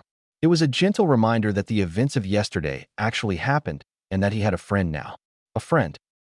The first and last friend he'd ever had was Kakin. Wait, he should stop saying that. Bakugu. That bully didn't deserve to be called anything more than that, even though he would still call him Deku no doubt. It made him bitter just thinking about it. A part of Izuku wanted to condemn Bakugu to the deepest depths of hell, and the irony was that he technically could now. But fate truly did have a skewed sense of humor, because instead, Izuku wanted to help him. That boy had so much raw talent and potential if only his anger issues didn't get in the way. Sure, he'd defeat villains with ease, but there was more to being a hero than that. Heroes were meant to protect and to serve, and a bully wasn't cut out for that. But at the same time, that kind of potential on the side of villains would just spell disaster. No, that absolutely could not happen. Izuku would use his new status to prevent that from ever happening. Hopefully, with the help of the staff at UA, Bakugu would become an exemplary hero yet, even if Izuku didn't feel like forgiving him for his actions anytime soon. With his newfound resolve, Izuku finally got out of bed, Kimiko lazily stretching her body behind him with a stifled yawn. He'd accidentally left his curtains open the night before, so the morning sun was already greeting him when he stood up. Rummaging through his wardrobe, he wondered what he should wear, finally deciding on a basic t-shirt and jeans combination. He could always change later if he wanted to. "We've got a busy day ahead of us, Kimiko," he exclaimed as he brushed through his unruly hair. He always enjoyed the sensation. "Yeah, I can't wait to see what quirk you come up with, honestly," she replied. "You literally have any power to choose from, but you need to think of something that won't be suspicious yet useful at the same time." Izuku hummed in response. "Yeah, no kidding. There's also the fact that I'm officially quirkless, and while late bloomers are a thing, nobody would believe me if I suddenly sprouted wings on my back." "And yet that technically happened," Kimiko laughed. "Well, there's always the villain/trauma excuse that we could fall back on, so wings are definitely an option, but let's think of some other quirks first." "Yeah, just what I was thinking." He moved to sit back on the bed next to the fox, who promptly moved to sit on his lap. "You sure you're not a cat?" he inquired once more. "I'm not a cat," she huffed. "Besides, have you ever met a snow fox? They can be quite cat-like, you know." He started to scratch underneath her chin. "All right, fair. So what's the plan? I'm thinking we get some breakfast and then head somewhere outside but quiet." "I like that idea. Thankfully, you don't have school today, but you should also think about whether or not you want to go back there, you know." Izuku turned to her in surprise. He hadn't even thought of that. School was his version of hell on earth which he'd been forced to attend. And now that it had his awakening, in a sense, the idea of going back really didn't right with him. You are a genius. I hadn't even thought of that. Kimiko snickered. Of course I am. Okay, how about we sign you up to some online school that basically just needs you to sit a final exam? You can just teach yourself anything you need to know anyway. And it's not like you were dumb to begin with. I can't believe I haven't done this sooner, actually. It would have saved me so much strife. Wow. He scratched the back of his head. Okay, so I suppose I just think about it, as usual, right? Yep, you got it. Okay. And just like that, enrollments changed and Izuku Midoriya was no longer a student at Aldera Middle School. Now all he had to do was take an exam or two, which he wasn't going to worry about now. That felt even better than rescuing Bakugo yesterday. Kimiko practically barked with laughter, and Izuku was quick to join in. Wiping away some stray tears at the ridiculousness of it all, he realized he would have to break the news to his mother sometime today. After all, she expected him to go to school as normal the next day. Okay, now for the hard part. Mom, do I tell her now and get it over with? And do I tell her about the bullying? She's going to want to know a reason. Get it out of the way, then we can focus on your quirk in peace. As for the bullying, I would mention it. She already suspects it anyway, you know? Izuku winced at that, while Kimiko finished her answer. Just don't mention Bakugo, since she's close with his mother. It would just spell disaster. She would lose her friend, she would blame herself for not seeing the signs, and Bakugo would be punished, which doesn't fit in your redemption master plan. Izuku agreed, so they made their way to the kitchen to carry out their plan. Inko was in the living room doing some cleaning when she saw her son and his new companion walk in. Morning, honey. Did you sleep well? She asked. Izuku beamed at her. I did actually. Kimiko curled up next to me, so I slept really well. Inko smiled. I'm glad. Hey, can I talk to you? He blurted out suddenly. It's about school. Don't be mad. Please. Inko was confused. School? Why would I be mad? Did you get into trouble? She knew Izuku frequently got into fights at school. His teachers told her as much, and the scrapes and bruises couldn't be hidden from her worried glances. She didn't think he was a troublemaker, but there was clearly something wrong. She just never knew how to approach it. Izuku sat down on the couch. No, don't worry. Will you sit with me? She did, and he took a deep breath. Okay, I'll get straight to the point. I've dropped out of school and signed up for online classes. Inko gasped. Why did you do that? Don't you need my consent? Won't you get lonely at home? Izuku sighed. No, I won't. I don't have a single friend at school, Mom, and I get bullied every single day. I'd much rather just take the exams and study with Kimiko to keep me company for the rest of the year. And I did it all digitally. It's fine. Kimiko yapped in agreement and wagged her tail to show her approval of the plan. Inko, on the other hand, started crying. Oh my, I had my suspicions, but why didn't you tell me, Izuku? I didn't want to worry you, Mom, he answered, reaching an arm over her frame to give her half a hug, even though he felt like he should be the one being consoled. It's been getting worse and worse. I should have changed schools or switched to online education years ago.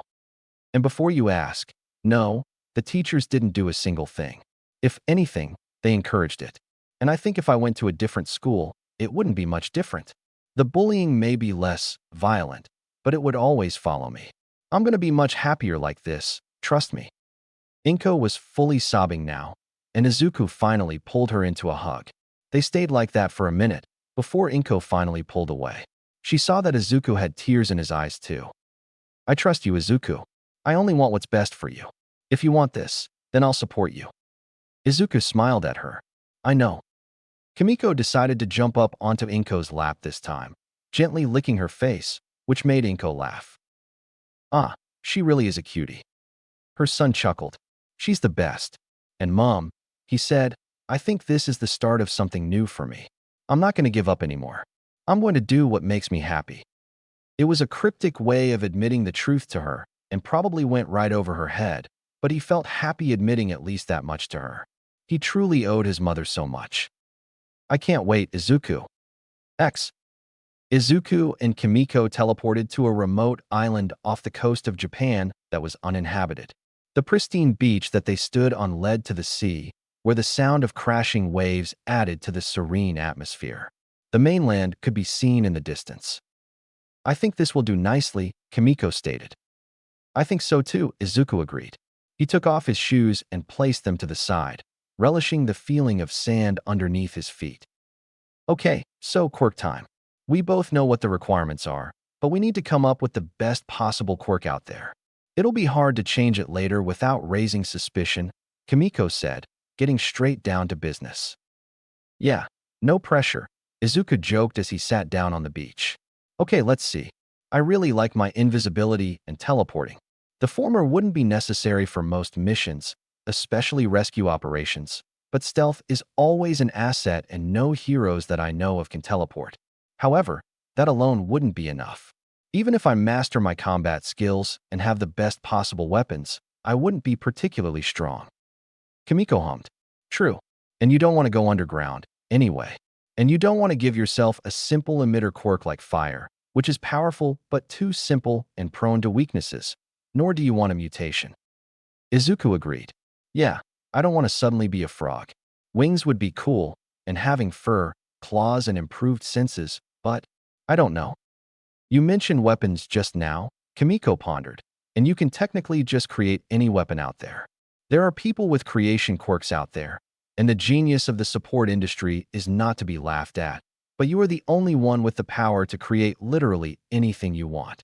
You could create weapons, tools, and support items that aren't bound by the laws of physics, which could give you that superior edge you're looking for." Izuku was quiet for a moment while he considered that for a moment. It made sense. It worked perfectly for the sludge villain. He then came up with an idea and created a small marble in the palm of his hand, which he promptly threw into the sea. In an instant, it started freezing over. It was just like having an ice quirk.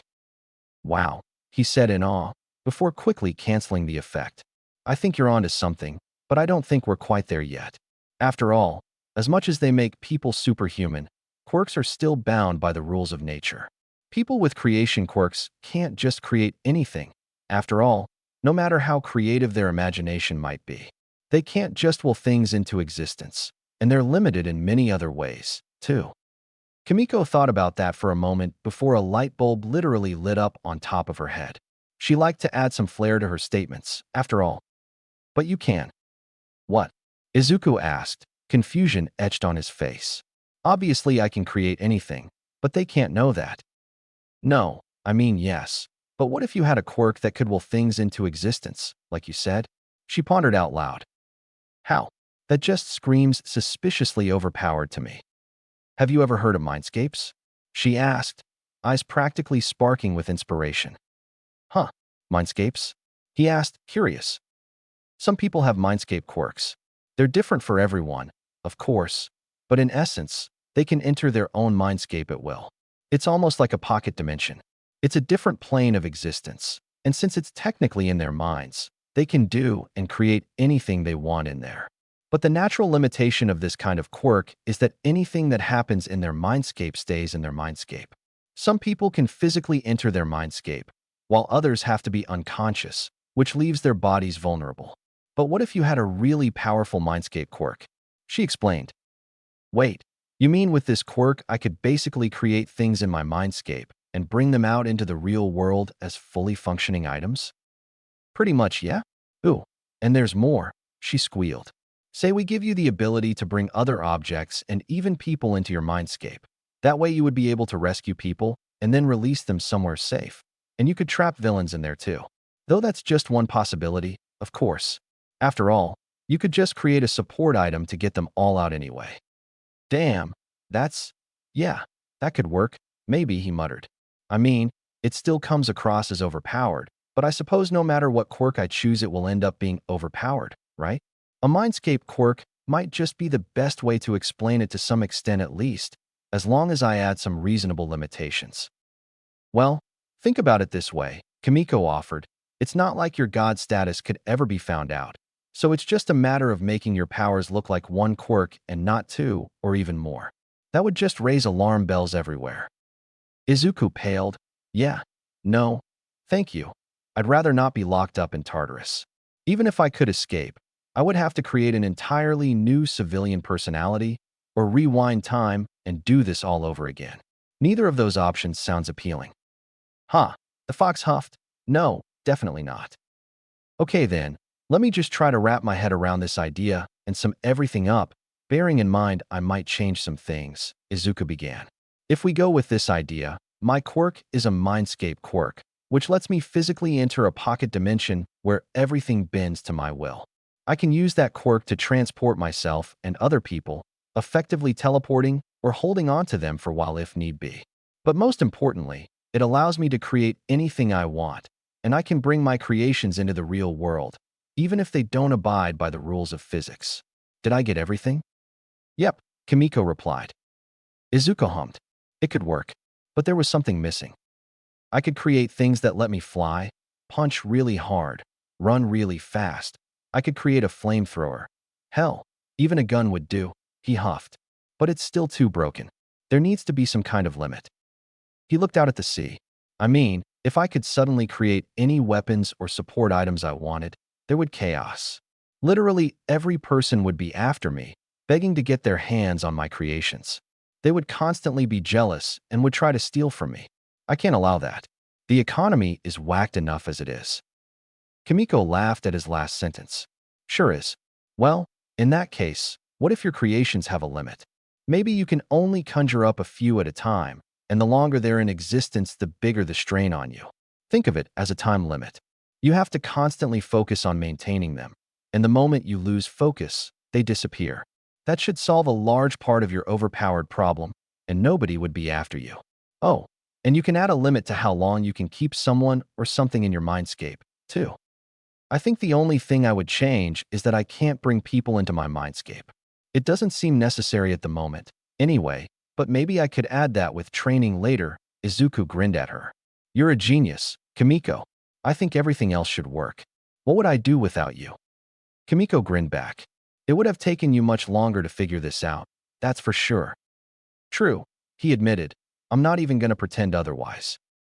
So, do you want to actually create your mindscape now? We can use that to come up with your arsenal.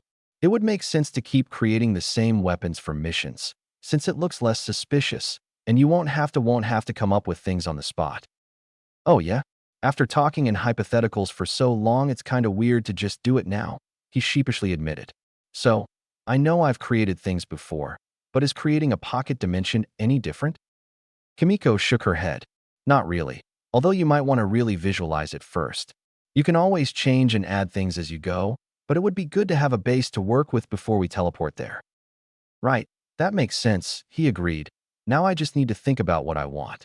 I've never seen how mindscapes look like, but I might as well go for something that's out of this world. Yeah, Kimiko cheered. What do you think? He pondered her question for a moment. What did he want? What was his instinct telling him? He looked at the sea, and then the blue sky above.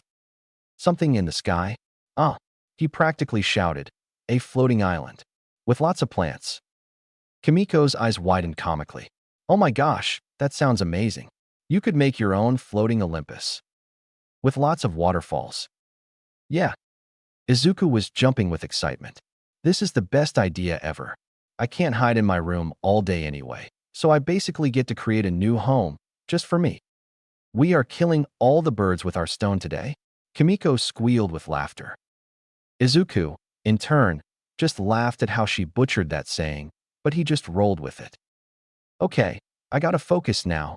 Gimme a moment, he finally said, closing his eyes and doing his best to get his breathing under control.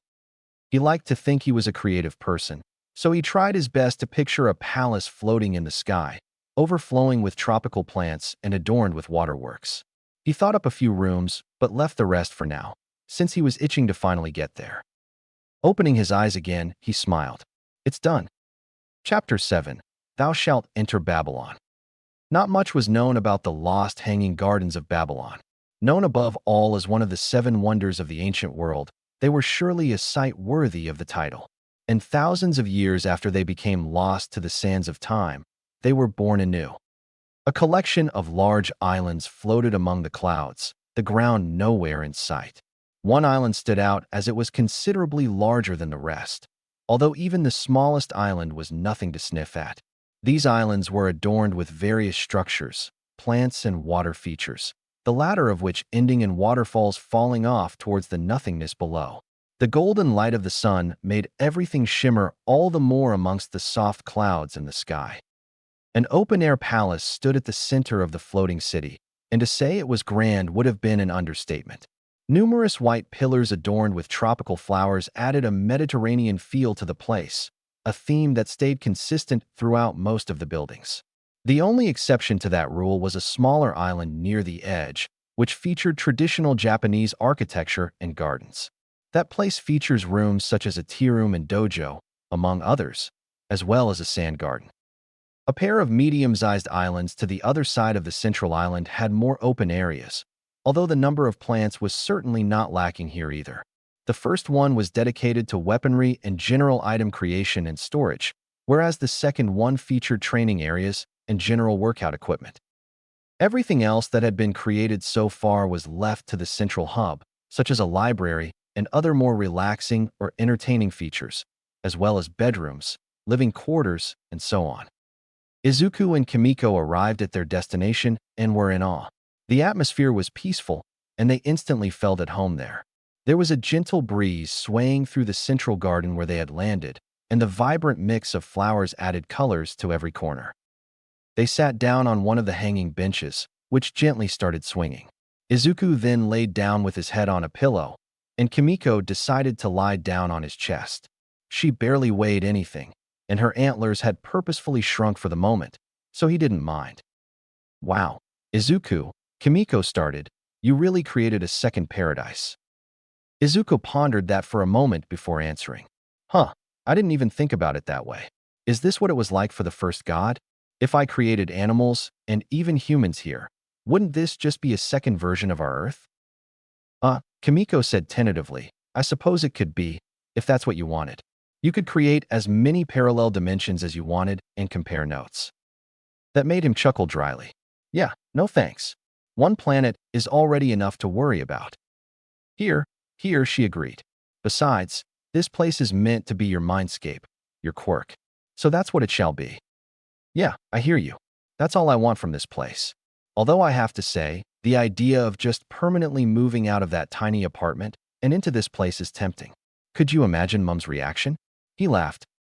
"Imagine you just created a portal to this place in the door to your apartment, so when she comes home one day, deep in thought, she just waltzes in with no idea where she is."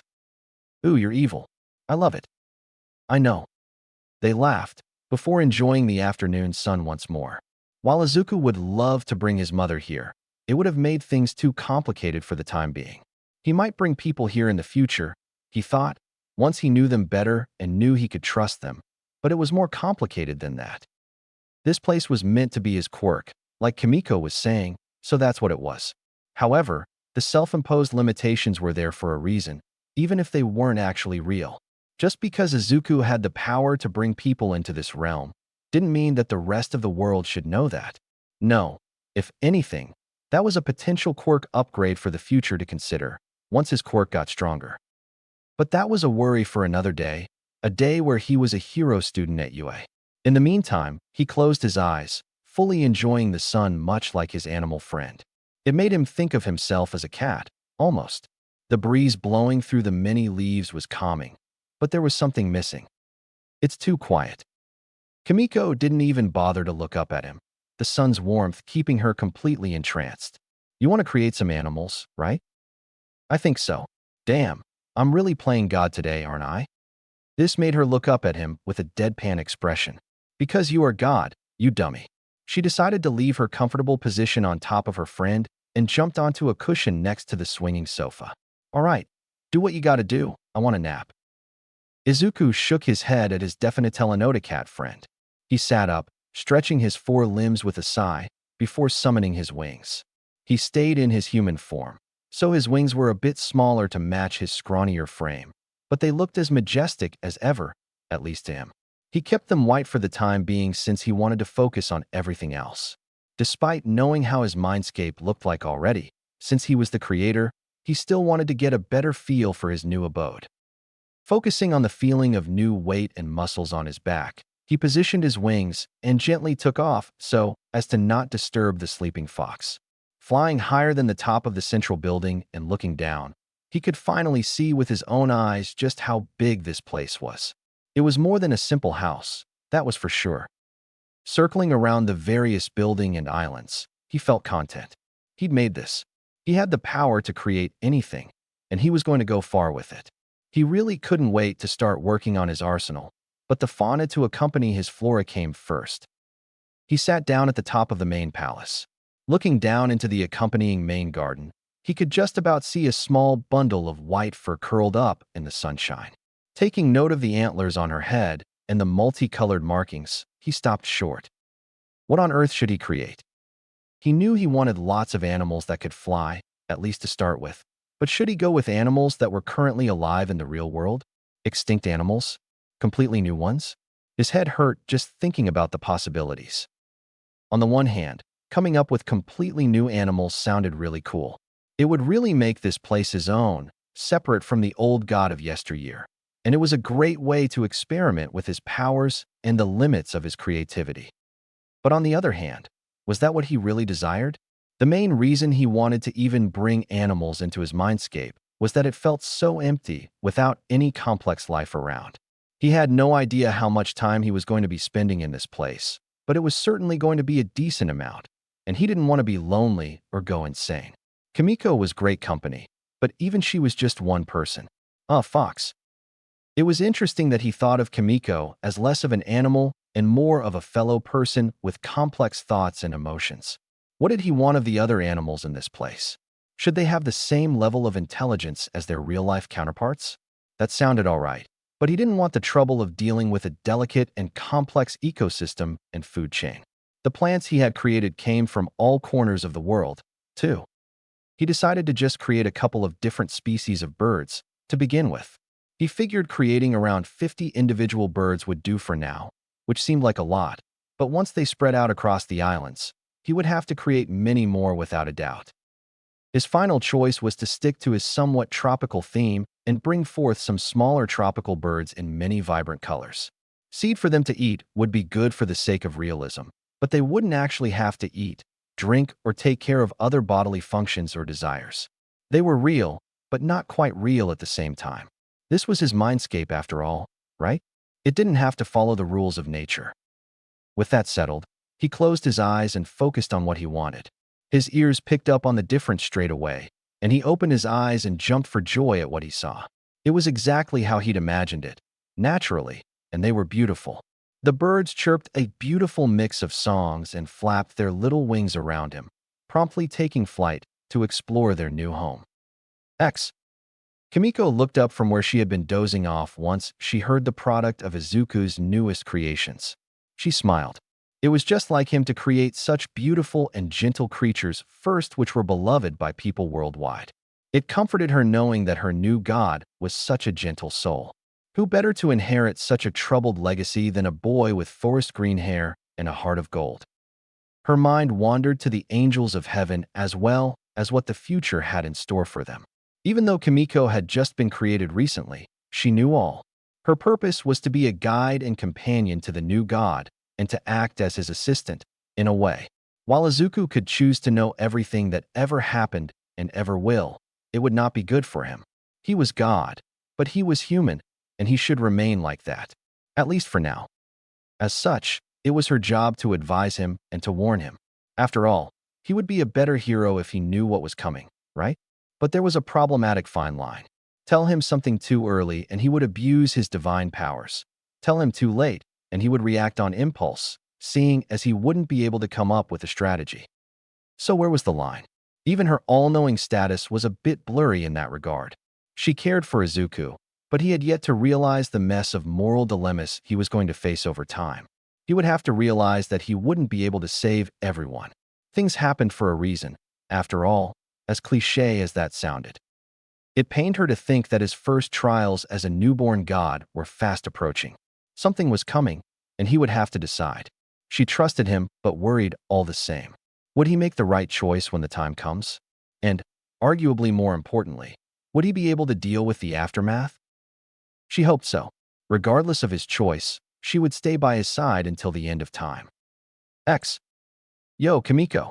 How do you like the new residence? Izuku shouted as he landed near her. His wings bristled behind him as he brushed some of his bangs out of his face. A satisfied smile etched on his face. Kimiko beamed at him. They're so cute, Zuzu. They're perfect. Are you going to create some more? A couple of yellow and green birds flew around them, a few deciding to take a bath in the fountain, while the others landed on some tree branches, where they quickly found some berries. Thanks. I definitely will, but I think now that there's some actual life in this place, I want to wait until I'm really inspired before creating more. There's so much diversity to choose from, or I could even create new animals, but I want to wait and see what feels right. You know? Makes sense to me. I'm proud of you. This place is amazing, and we haven't even started coming up with the part of your quirk that the rest of the world will actually see. She exclaimed with a grin. Oh my gosh, let's go to the workshop. I have too many ideas in my head, and the sooner we start, the sooner we can come up with something that actually looks cool, too. Let's go then. With that, Kimiko manifested her own wings to match Izuku's, and they both ran towards the edge of the island. It took them a minute due to the size of the place, but when they finally reached it, they leapt off without an ounce of hesitation. They fell. As their bodies plummeted, they did some tricks in the air just because they could. It was a different feeling to flying through Mizutofu at night.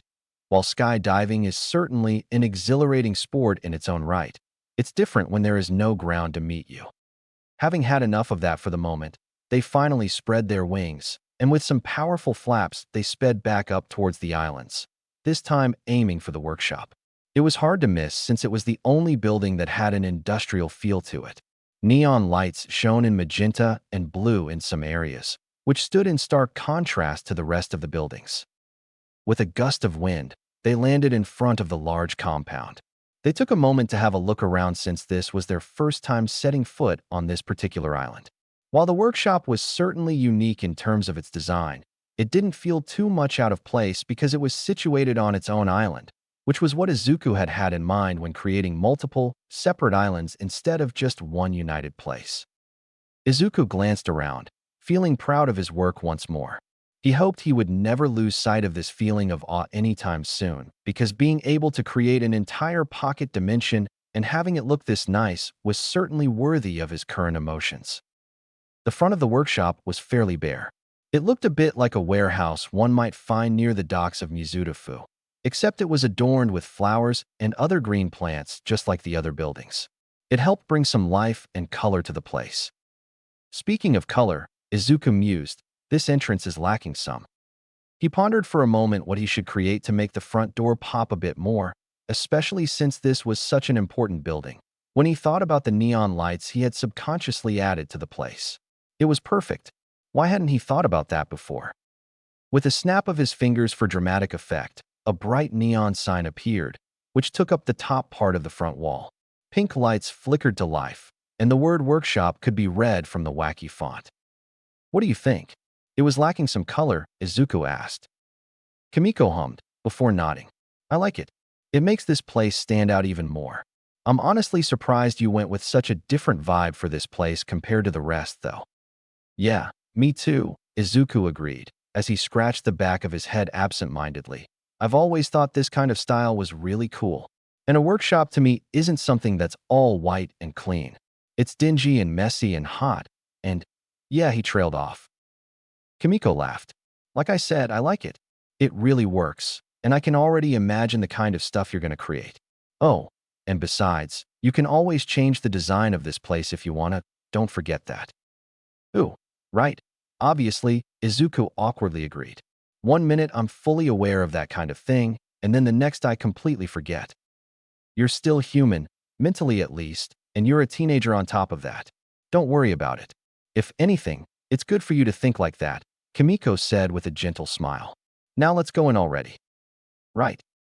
With that out of the way, they walked towards the doors which opened for them automatically. They were met with the interior of a building that had multiple floors and rooms, some of which dedicated to development, some to testing, and most of them to storage. It was clearly designed with a lot of inventions in mind, and there were areas dedicated to inventions of different sizes, too. Some were tiny, some were huge. Dang, Izu, you really went all out with this place. Kimiko cheered as she ran inside. You really like plants, huh? It was true. Even inside the warehouse, there were a lot of plants. There weren't quite as many on the inside as the outside, seeing as they could potentially get in the way, but it wasn't like they needed taking care of or could die in other ways, such as being burned by a flamethrower. Which, by the way, was definitely something Izuku wanted to experiment with. What can I say? They make everything look and feel so much nicer. Kimiko didn't argue with that and instead went further inside. She spotted a break room of sorts. It was a little area surrounded by large windows, which allowed warm light to come in and the view behind them to be seen from the inside. It almost felt like a piece of the main island, with its Mediterranean theme, had been placed there. She hopped onto one of the seats and beckoned her friend to come over, which he did. So, oh great inventor, what do you want to get started with? I have no idea, was Izuku's uncharacteristic response. I can literally create anything I want, but I think I need to have a different approach.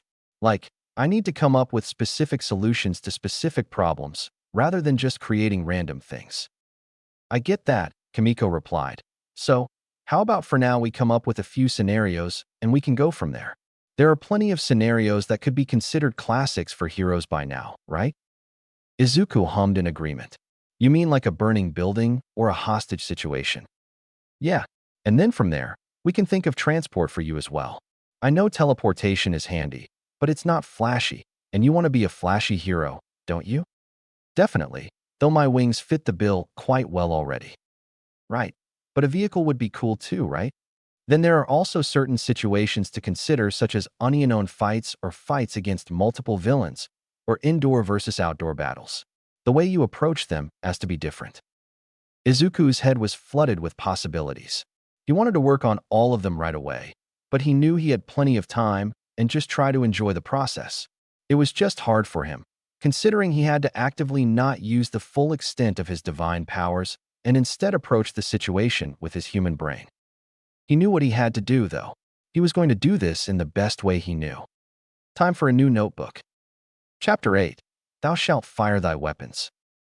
Needless to say, every hero and support engineer working in the industry would have been jealous of Babylon's workshop and the current happenings inside if they could have seen it.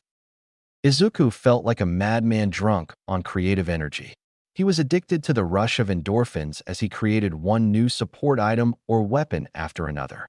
His arsenal was his power to the world, and he was going to show everyone just how powerful he was going to be. He and Kimiko had spent the better part of an hour writing down possible scenarios, as well as possible items that would be a good match. These ranged from everyday situations, such as thieves at a bank, to more dramatic occurrences, such as a collapsing building, a group of villains wreaking havoc, or even a natural disaster. The aim of the game was to develop a presence similar to that of All Might, as much as it irked Izuku to even think about it. Villains should dread his arrival, yet innocent people should be relieved. He was going to be a guardian angel to as many people as he could, that much was certain. In terms of his weapons, the pair quickly realized that they wanted situations to be resolved as quickly as possible, which was certainly within Izuku's power, but that approach lacked the flashy aspect that they wanted. After all, it helped with the presence aspect, but a more selfish reason was that it was more fun, too. Could anyone really blame a hero for wanting to show off their skills from time to time? Izuku figured that pretty much all heroes who weren't underground heroes enjoyed the limelight, so there was no harm in it.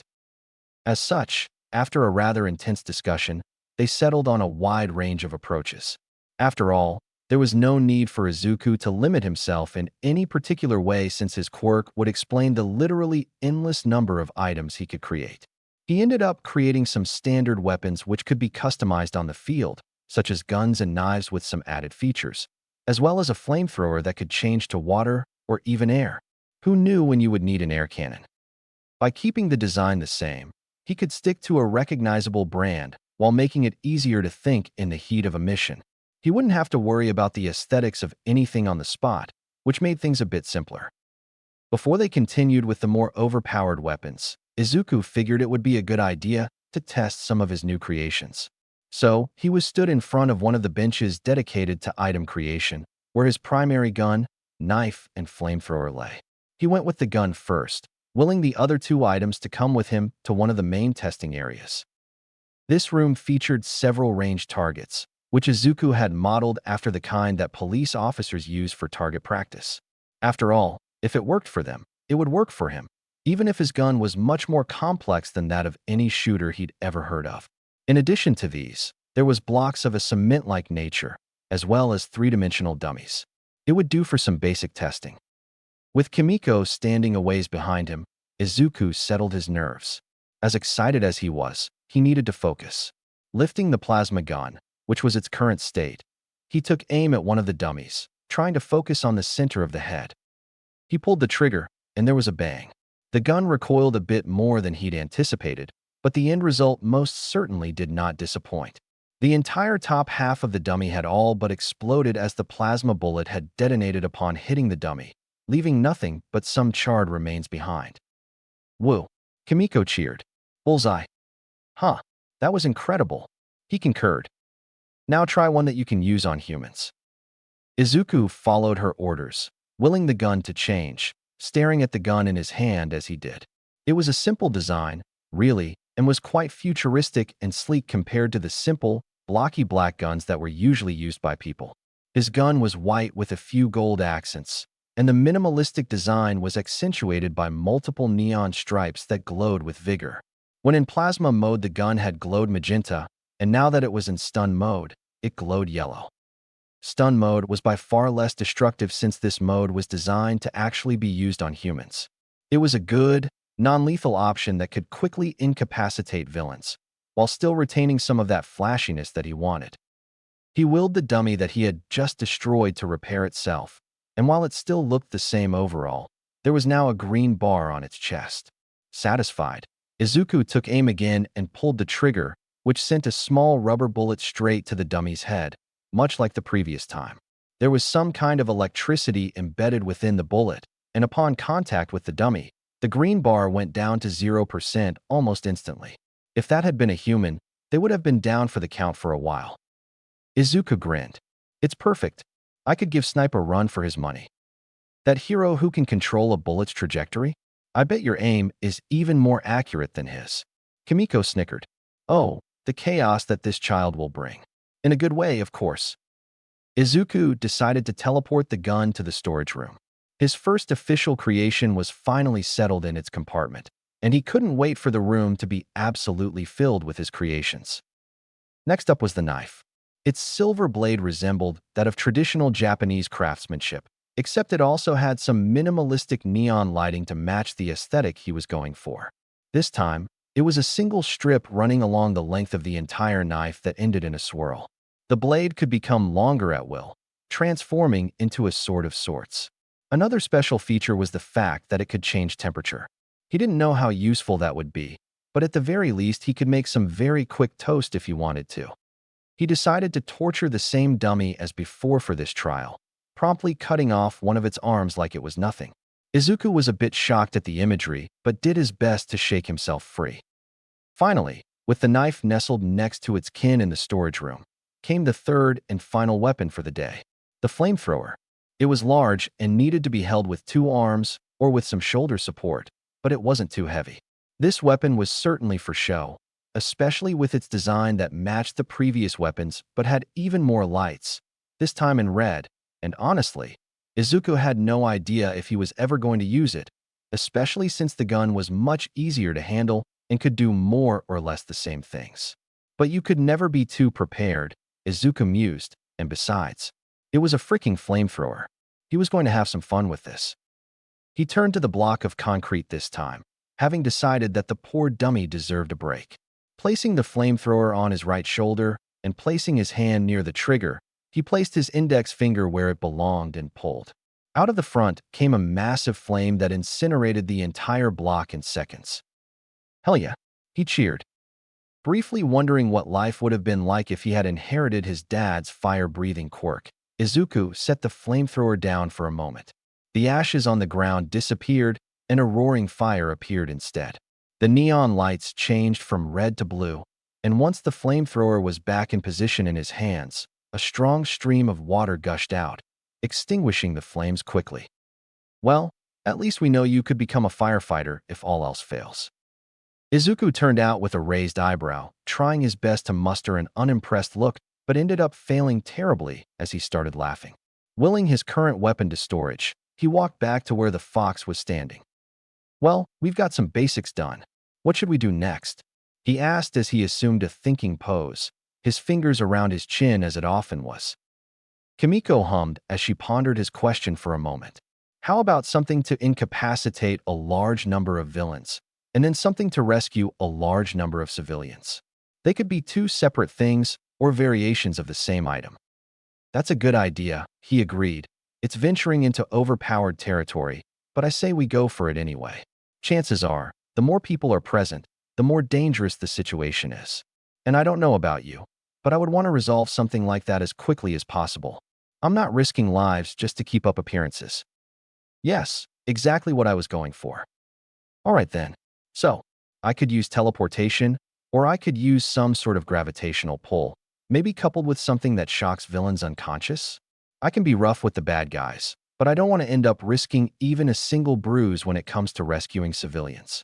I know they wouldn't exactly mind, but he trailed off. That is a bit of a conundrum, Kimiko said. I think your idea for villains is great. You could have something create a kind of shockwave that knocks out anyone you identify as a villain, and then the same device creates a gravitational pull that brings them all to the device, making cleanup easy. As for the civilians, I wouldn't say it would be morally wrong to use the gravitational pull on them, seeing as they would much rather have a few scrapes and bruises than face whatever they were dealing with beforehand. But maybe some kind of teleportation is best. There's the kind of teleporting we do, and then there are warp gates, too. Oh, another option would be to produce some kind of protective bubble around them, and then you can use the pulling feature. What do you think? Izuku stared at her for a moment, but in reality, deep in thought. What was the best option? What was the least traumatizing? The most effective? The least suspicious?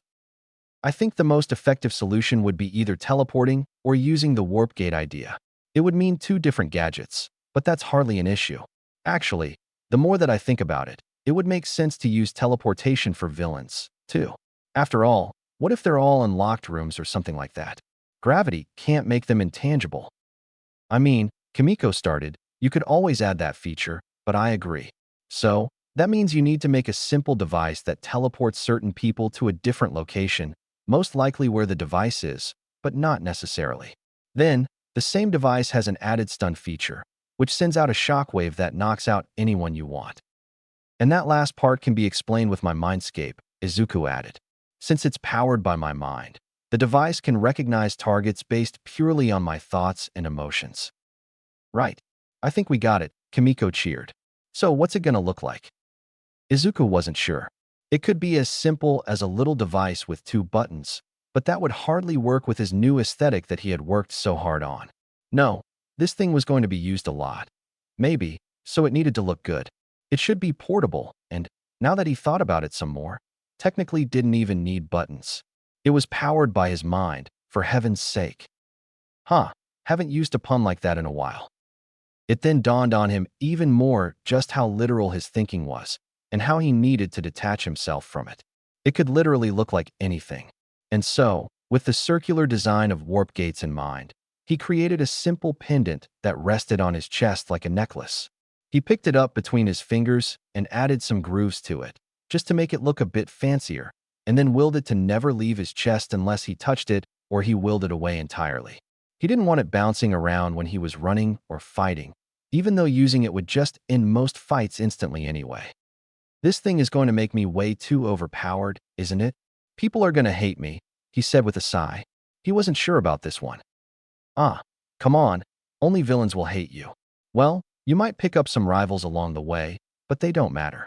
You're going to do some real good with this, you know? She said, trying her best to cheer him up. She didn't tell lies, after all. Yeah, I know, he replied, a small smile on his lips. All right, let's test this out, shall we? Looking back at the test area, he quickly got rid of everything and placed 10 dummies on the left side of the room. He then thought about what he wanted to happen, which was for warp gates to appear underneath the dummies, with their corresponding gates appearing above the right side of the room, just high enough for the dummies to fit underneath, but not too high, either. His wish was his command, and he watched in awe as golden portals appeared and did what he wanted, before promptly disappearing once more. The dummies all collapsed on the floor, which made him wince before he got an idea. He reset everything and made everything repeat itself, but this time he created invisible force fields underneath the portals on the right, thus lowering the dummies to the ground more slowly. If civilians were frail or injured, they wouldn't aggravate their injuries this way. Izuku turned around and beamed. I did it. Yeah, I like the addition towards the end. That will surely be useful. That's what I was thinking. Villains can just collapse on the ground for all I care, but civilians need care. Oh, let me try the villain scenario now. Kimiko left him to his devices. He shocked the villain dummies, their green bars going down to 0%, and they were then warped to the other side of the room, where they landed with a thud. Izuku grinned. He could get used to this. He definitely wanted to experience fighting, but there was a time and a place for that, and multiple villains or potential casualties was certainly not it. You know, he stated, now that I've decided on this very minimalistic design, I could actually incorporate a ton of features into it. Hell, I could have it give me flight, telepathy, super strength, anything. It really could. Kimiko agreed. Maybe that's something you want to limit, then? Or do you want to go with all the possibilities? I honestly don't know. Maybe for now, I limit it, and then in the future, I can always change my mind. I could make my limitation that I can't alter my own body. So, that means that I can't suddenly grow a tail or something. Oh, but I want to use my wings. Never mind then. That was a stupid idea. If people grow suspicious, I'll figure something out. I don't want that to stop me from transforming. Kimiko snickered at that.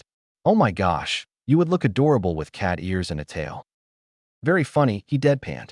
He twirled the pendant in his fingers. You know, I should probably start thinking about my hero identity at some point. You know, my hero name and such. The fox cocked her head to the side in question. Isn't it a bit early for that? Well, Izuku tried to explain, it will help me with my design process. Heroes have their own themes, basically, and their own specialisms, such as rescue. I have no idea what my specialism should be yet since my quirk is so versatile, but I can't help but focus on kids, you know. I want kids everywhere to feel loved and safe. I don't want anyone to have to go through what I did, or worse. Kimiko smiled a warm smile at him. I'm sure you'll make children everywhere feel much safer than they would without you, Izuku. Izuku blushed. Thanks, Kimi. Before we come up with your new identity, how about we call it here for today? It's dinner time soon, and you need a break. You'll also want to come up with a cover story for your mom. Izuku's eyes widened at that. What? We've been here all day already?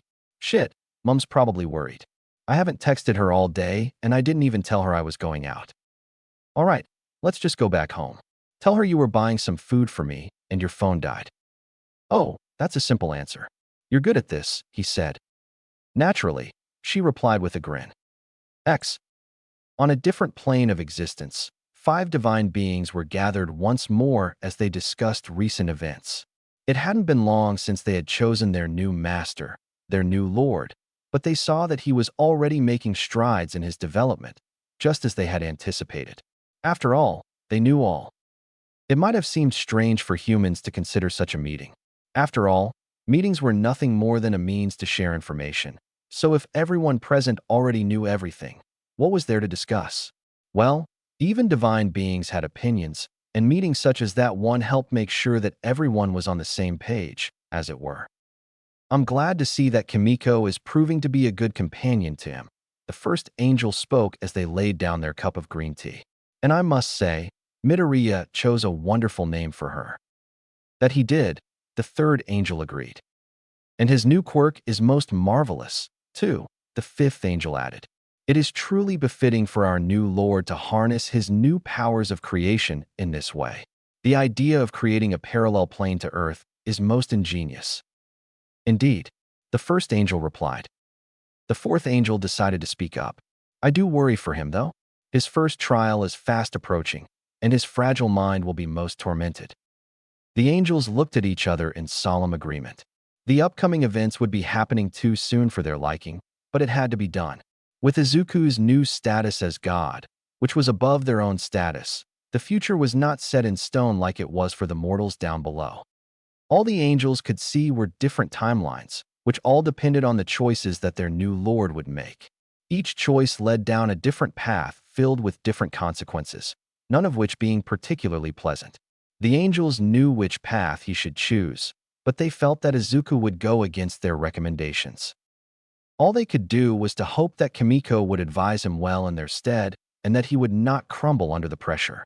Either way, they knew they would be seeing him in heaven again sooner rather than later, so they would await his arrival with patience.